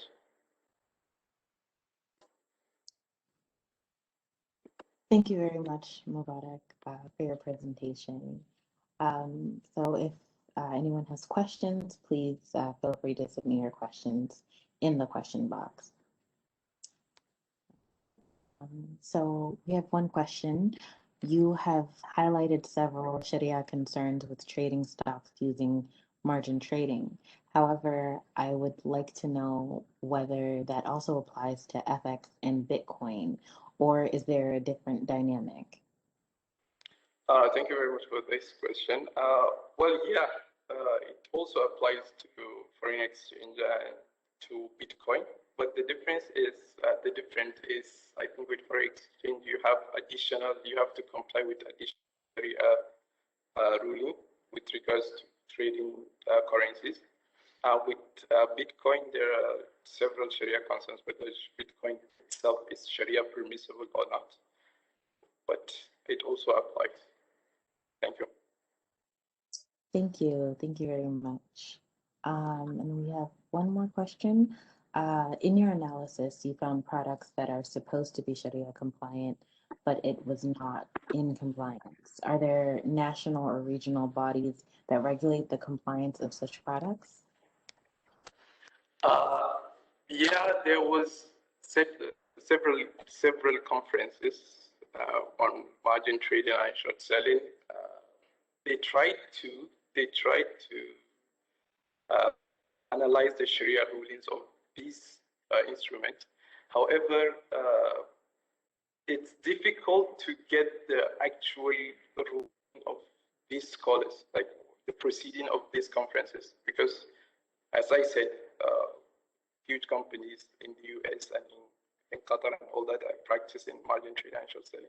So they won't like to say something negative, which will definitely affect the practices of these institutions.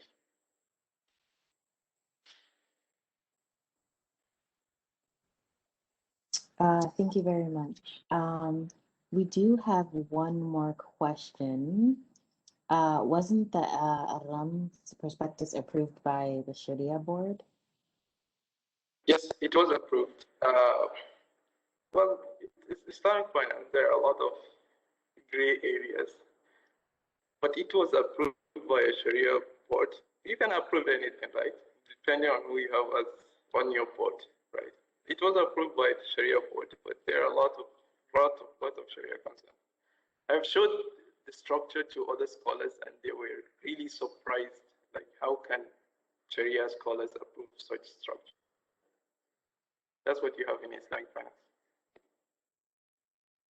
Thank you very much, Mubarak, for your wonderful presentation, and thank you for answering our questions. Thank you. So the next presenter we have is Samiha Abdussamad.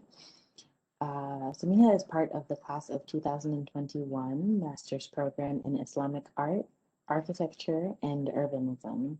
She pursued her higher studies in India, where she earned her bachelor's degree in architecture from the University of Calicut, Kerala, with a thesis on housing for the urban poor in West Coast. She has been engaged in many social works and volunteering works in Qatar and in India, such as being a member of the Women Grid for the Sowing Hope Project, an initiative by Irvi Foundation developed exclusively for the well-being of people in the slums of Kerala and concentrating on the empowerment of womankind. She is part of the class of 2021 with her thesis on community development for Syrian refugees through housing strategies. Today, she explores architecture through her paper on Islamic perspectives and alternatives to the existing model. So, Samiha, if you're ready, floor is yours. Thank you. Assalamu alaikum. Good evening, everyone. It's good to have you all here today, this evening, and also all the wonderful presentations from our colleagues. I'm sure there's more to come also. Before I start, I would like to express my wholehearted thanks to the CIS team who have given me such an opportunity to present my work to the larger academic scene, and it's been a great honor. So to start this paper, it attempts to examine the defects in the current worldview of sustainability and present a hypothesis that considering Islamic principles in the conventional model may help us to develop a more effective model and provide better results. And it also narrows down its focus on the social component of sustainability through architectural practices, examines the pros and cons produced while integrating Western practices into cultures that show strong adherence to traditions. And it discusses maintaining the local tradition and practices that are culture and climate appropriate for the region, as well as being environmentally friendly and economical, which are a much sought after factor in urban design in this current scenario of global pandemic. So our interaction with the environment has made it a victim, paving way to one of the greatest crises we have to deal with. And the over-dependence of natural resources have put a strain on them, causing their depletion. The beginning of 1960s, it marks the way how we started changing our ways to harness the resources, and we started questioning the power of technological progress. And this was what helped set the stage for environmental movement. In architecture, historically, it has been evolving based on the social and climatic conditions of various regions and cultures with different approaches taken. But globalization brought an internationalization of architecture through modernism, and this led to the eradication of cultural identity. So although the movement of globalization unified and the architectural language, it brought out senses of pollution, land degradation, and exhaustion of natural resources. So there emerged the need to mitigate the negative effects of this aggressive pursuit of nature. It started off as a greening of architecture, which was aimed to transform the modern architecture into more environmentally oriented approach. And several architects of the 20th century, they tended to integrate climatic design principles into the modernist forms with different technologies and materials. But treating the problem using the very practices that created them would not work. And so later on in the 2000s, the notion of green was gradually replaced by sustainability and its constantly evolving even today. So this realization of the immense pressure that humanity placed upon the environment, it led the organizations like UN to take up the cause, and they organized world summits where goal was set to harness the resources in such a way that it met the needs of the present generation without compromising the needs of the future. This was the concept of sustainability as first appeared in the Brundtland Report by the United Nations. And there was another resolution adopted where the three major components of sustainable development was defined as the economic, social, and environmental. And these were interdependent, mutually reinforcing pillars.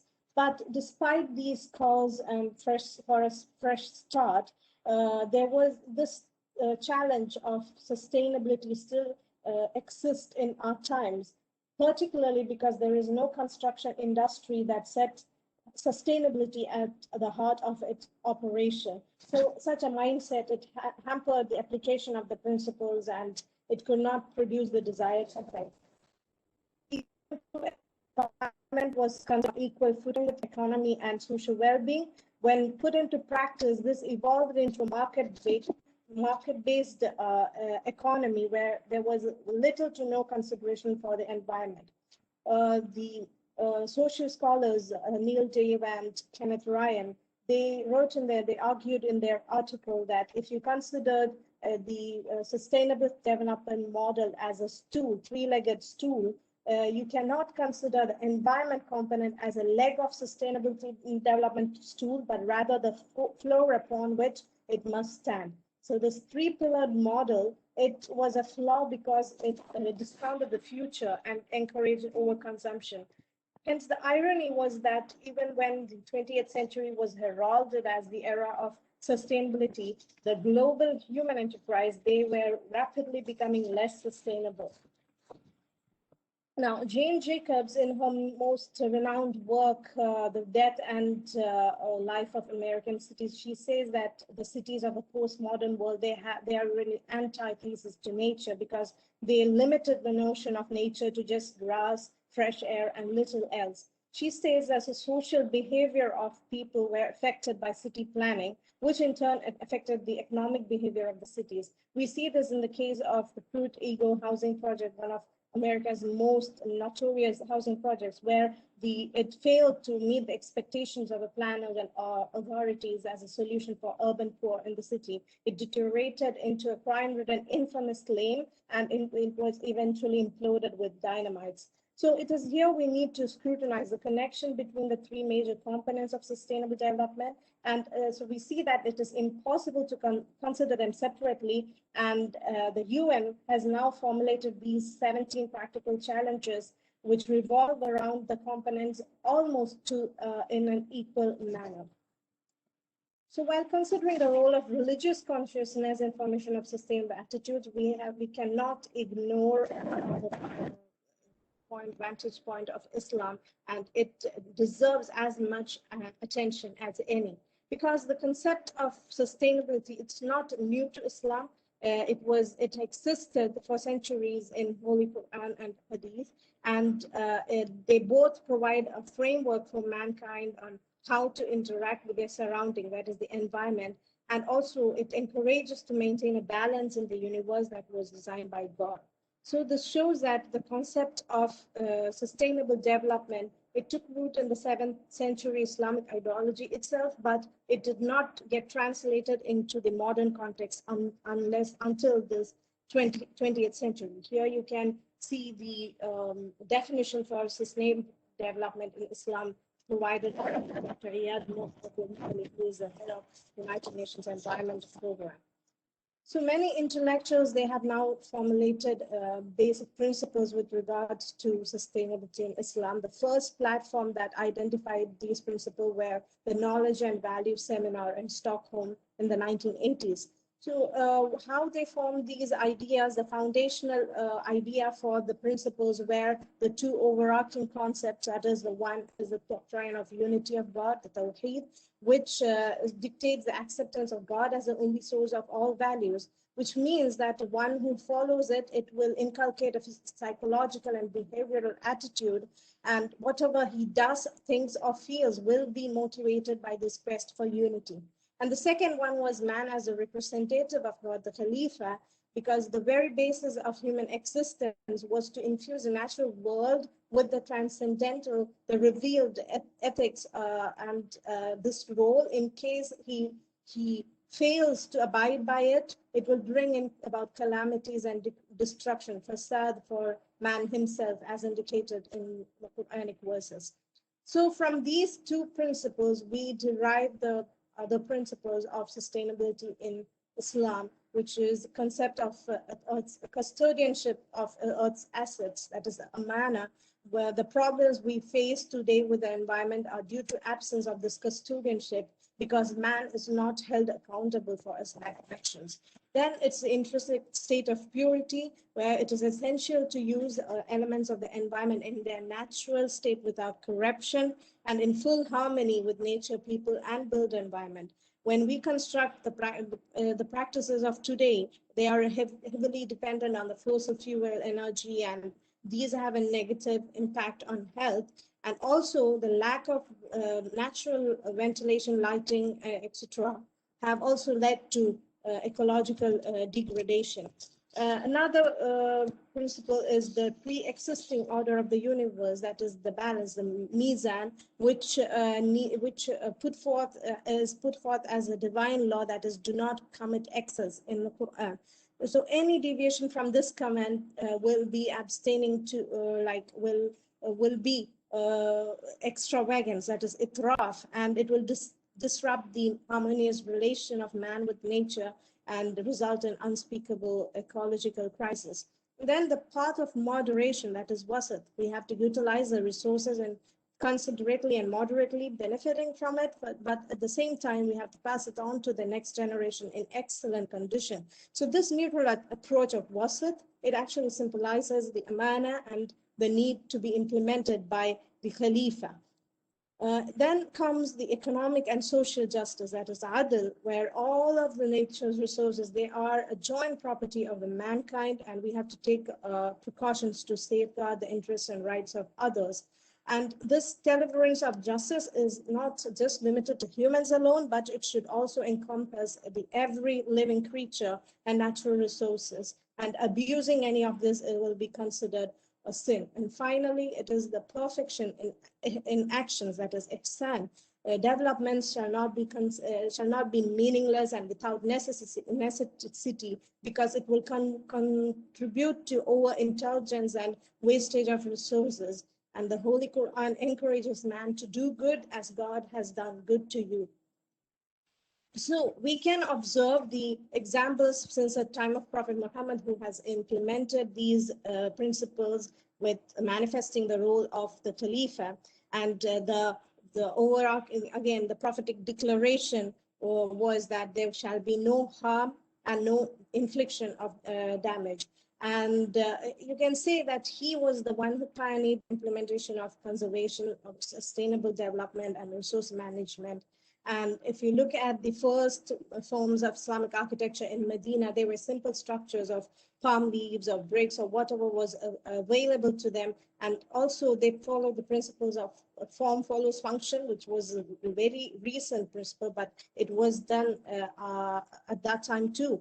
And it was only that when anything was absolutely necessary, it was expanded or constructed. And Prophet also believed that not only humans, but animals, forests, watercourses, all have their rights, all have, this comes under adl. And he reserved specific zones called hima and haram, which were wildlife and natural resources, as they were demarcated as a public property and common lands managed by the public authority for conserving the natural resources. So this became a symbol of social equity, rigorous justice, and an instrument of environmental conservation. Now, coming to the modern context, there are many examples, but the most effective one in terms of analyzing these principles will be that of the renowned Egyptian architect Hassan Fathi, whose philosophical approach pioneered the use of appropriate technology in the Arab Islamic world. And he, being a contemporary of the modern movement, he was not disillusioned by it, and he felt that missing the social and climate-oriented architecture and planning in the context. So he believed that the architect puts a building in two environments. One is the God-made, and that is the landscape and the flora and the fauna and the climate. And the other one is the man-made, the urban. And the design should be such that it achieved harmony between the house or the structure and its surroundings and complement the earth with its colors and forms, etc. He manifested this use through the usage of local materials and incorporated elements responsive to the climate, like courtyard, the ilka, the mashrabiya, the takhtabush, etc. And he held the view that architecture should be indigenous to the region and its people, and also as its own specific material, because each region and people have their own specific material, climate, and culture. So it was his planning was a method of balancing the needs of Islamic social system, and it provided clear separation of private life and also reflected the traditional role of men and women. So we see that human resources are a valuable asset of sustainable development, but today the rapid growing population has put a pressure on the natural and economic resources such that there is an imbalance in both. When you relate the available resources and the population growth, it turns out to be insufficient. And it implies that the social development should meet the basic necessity of all and provide equal opportunity to all sections of the society. So traditional towns of Muslim nations, we see that they were formed based on the Islamic Sharia, and it followed the values of Islamic societies, like the importance of family, privacy for family life, encourage healthy lifestyle, etc. So you can see in the study of years. So sorry, I'm so sorry. So we've reached like more than the 10-minute mark. So to wrap it up. Yes, I'll be concluding soon. So you can see how it had this high like density, but you can see the climatic advantage was taken into account, and also there was a irregular shape in the urban fabric, which denoted originality. But in the post-colonial world, like you see on the right side, we followed, the Islamic world followed the Western models, and this created an irregular grid pattern and also lack of appropriate orientation. And so they had, there was a departure from the traditional practices. So today, the concentration of economic activities in the cities, they have raised a concern of, the housing quality, and it has been affecting the people, especially because of their disconnection with nature. And people, they have been, they yearn for a connection with nature. And any building typology that is devoid of the elements of nature, they can be distressing, and it can prove to be discomfort. This is especially relevant in case of the pandemic, because it was not just the substandard housing, but also the high-rise tower blocks, which caused high risk settings for outbreak of the infectious disease, and also put a strain on people's health, mental health. So to conclude, I would, yes, also another way is to maintain the historic parts of the cities so that they can be promoted as tourist hotspots, and also at the same time uphold the identity and integrity of local architecture. So to conclude, we can say that we shouldn't understand that modern technology is outside the framework of Islamic principles, but it is in fact, it coincides with that which is put forward by those goals that are put forward by the conventional model of sustainability. And if we have to consider these in a global context, there should be dialogues between both the sections of the Islamic model and the models of sustainability of the conventional world, and they should develop a connection and in order to establish more efficient approaches. So this is encouraging from secular studies, even because they indicate that religion significantly relates to performance of sustainable behaviors and maximizes the effectiveness of encouraging sustainable behaviors. So this is what was an overview of my paper. I hope you all have enjoyed it. Thank you very much. Thank you very much, Samiha. Thank you. That was a wonderful presentation. I just wanted to encourage people to submit their questions to the question box.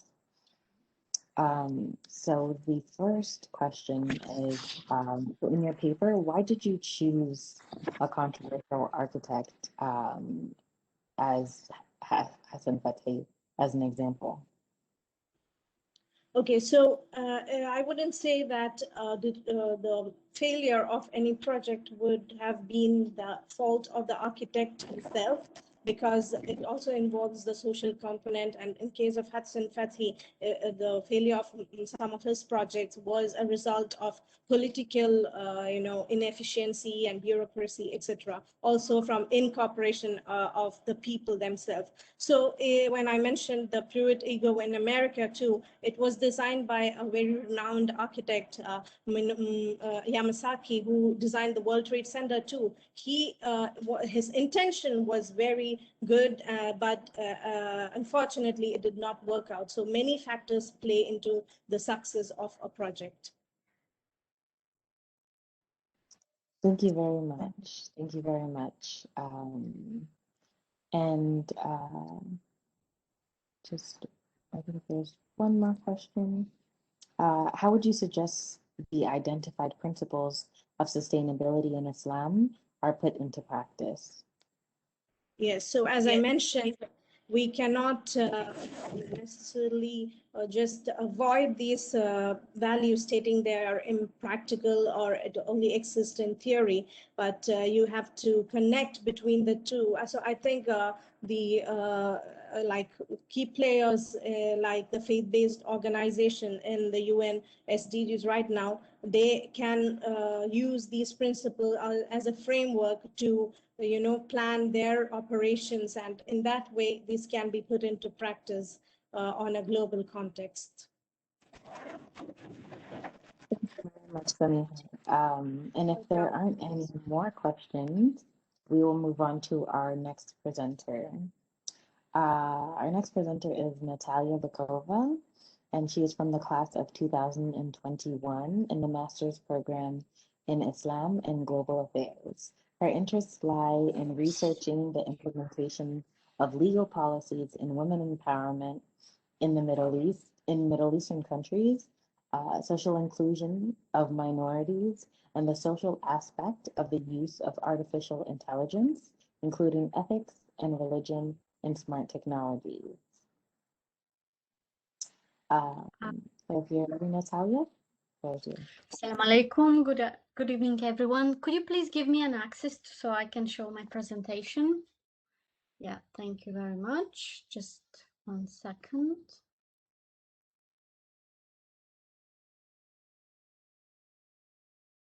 Okay, is everybody can see? I believe everyone can see. Yes, we okay, can see.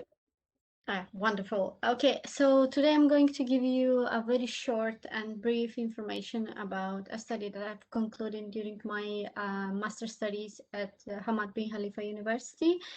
And of course, the study is about the labor rights of national women in the Gulf Cooperation Council's member states, Kuwait, Saudi Arabia, Oman, Qatar, and United Arab Emirates. Well, the study has two, as I said, I am going to be very brief. The study includes two parts: general required parts, which is the introduction, methodology, conclusion, and results and analysis. And I have looked at three specific topics, which are the legal framework of the women labor rights, nationals only, and employment status and education, and gender perceptions in wage range. So I'm going to give you some data, and this data has been accumulated in terms of women involvement in labor, and this data has been accumulated between 1981, since the establishment of the council, and until 2019, and involves female participation age range between 18 and 60 years old. And as we all like numbers, so I'm going to give some numbers. According to national employment trends in the Council countries, the participation of female nationals in the workforce is really widest, starting from the highest number of 45% of women involved in labor in Kuwait, followed by United Arab Emirates, 44%. Afterwards, of course, Bahrain with 33%, Oman 26%, and Qatar is 36%. It's just between, and of course the lowest, which is Saudi Arabia, with 16, as I remember, the very recent report before the study to be submitted, which is from 2020 December, the numbers are increased a bit, up to 18% of women informants nationals. That does not include women from other countries into the labor force. So looking at the numbers, we can see that Kuwait is one of the 6 GCC countries that have been fostering women participation into the workforce. And this, of course, has happened also with some political change, some legal changes in political realm, which are very much related with the election, the change of the amendment, sorry, of the election law number 35 from 1962, which has been amended in 2005 and granted women the right to vote and run for office. Of course, looking at the legal framework also, which is one of the first specific topics that I've looked at, it is important to mention one very interesting fact that I came across, and that was during the timing of researching, which is 1981 and 2019, according to International Labour Law Organization, it shows that the number of GCC women nationals in employment has grown with every legal and social change that happens into the countries. And of course, the first thing that is coming in our mind when we are talking about political and social changes is Arab Spring. We know that Arab Spring influenced many countries, and one of the countries that influenced the most from the Gulf Cooperation countries, Council member states, is Bahrain. That was very much involved. Women were very much involved into promotion of equality together with men. And also Bahrain has the longest story of women's movement in Gulf region compared with other states. According to, and also we have to mention very important fact that Bahrain and Oman as well, both countries has a constitution, and in Bahrain constitution, according to Article 12, it's asserted that equal rights for both female and male citizens of the country, and we are talking about equal rights even in labor. So there, except Arab Spring that has influenced a lot the labor rights of women, and of course it brings many social changes, there are some big contributors according to the research that I've did, and these major contributors in women participation in labor law, in labor realm, is the changing tendency in women access to education. And when we are talking about these changing tendencies, we are talking about the time after the late 50s and 60s, when we have noticed, and historically, of course, we know that Arabian Gulf was experiencing a high wealth due to oil. So one of the changes we have seen, and I have found out from this research, was exactly that then education, healthcare, social care become available for every citizen, and of course for women as well. So another very important fact, and something very interesting that I found out, was the urbanization.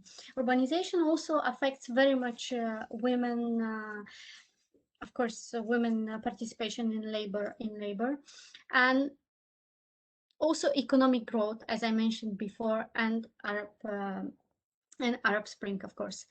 Among the GCC countries, again, Kuwait appeared to be the most liberal in terms of gender equality in labor force we are talking about. But in the paper, I have mentioned this in terms of legal framework. But when it comes to gender perceptions in wage range, we can see that, for example, Bahrain and Oman is much more better situated than Kuwait, because in Kuwait there is no, according to my research until 2019, there was no settled basic range for wages in public and in private sphere. That makes the diversity in payments from employers to women and male quite big. For example, 63% of women are 63% of men getting high number of men getting 63% higher wages than a woman in Kuwait, according to this research. So when it comes to employment status, as I mentioned, urbanization, globalization, and economic growth have influenced a lot women participation in labor, and it is very. I found very interesting a study conducted in 2009 by the European University Institute that shows that education in humanities and religious studies does not adequately prepare GCC national women to compete with expatriates for jobs in productive sectors. So this speaks that maybe the fact that they do not have the suitable education for the global market, it makes them not able to participate equally with other women, for example, or men into the labor force. So here we can find a little bit of this, that there is no legal constraints, but rather than social and political constraints that are related with involvement of women into labor force. And of course, when it comes to gender perceptions in the wage range, I came across a very interesting study. I was very impressed, a study made by a university in Bahrain. According to that study, the region particularly changed with the globalization. And what I mean is, that by this, that families become more dependent on women's wages. So women become greater contributors to the family. So therefore, seeing this, government started to make also some changes into the policies as well. And I would like also to say in conclusion that socially and culturally, the Gulf region is changing rapidly, and we will see in the next few decades how more women are undertaking higher position. They become more into the political realm and become more competitive together along with the men. And thank you very much for the time.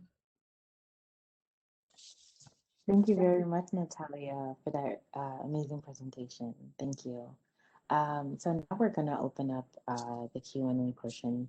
So if anyone has any questions, please feel free to submit your questions in the question box.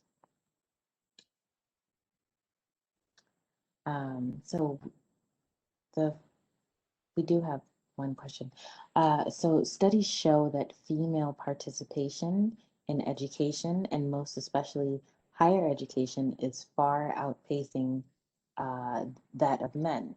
So do you think this will lead to visible changes in women's participation in the workforce and change the challenges being faced today?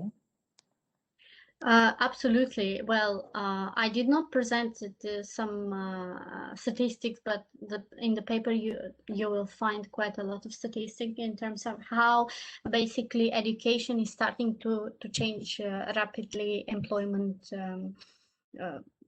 situation, employment picture. So more women are undertaking higher position, like they're becoming. I'm talking about the GCC countries. More women are becoming visible in politics or in legal sphere, which it wasn't very often seen in the past. I see. Thank you so much. Thank you very much. We do have one more question. So most of the GCC countries have an expatriate majority. Have you come across any readings that show if the same trends in your report are also reflected amongst expatriate women in the workforce? Okay, so unfortunately, my concentration was only in women nationals, so I was not able to look at the expatriates. But if the person is interested into this information, I have few colleagues from humanities.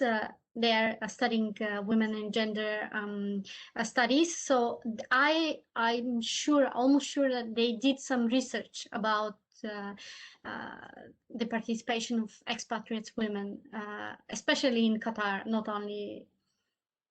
Yeah, so I can connect and maybe they can provide some information. Thank you very much, Natalia. Thank you. Thank you for your presentation, and thank you for answering our questions. Thank you. And thank you to all of our presenters for an evening of thought-provoking scholarship and a wide range of research interests. A very big thank you to our attendees for their engagement and support of research at CIS. So we recommend you take a look at the past issue of Astrolabe, a CIS Student Research Journal online, and keep an eye out for the next issue with our current presenters' work in the fall of 2021. Have a great evening, and thank you. Assalamu alaikum.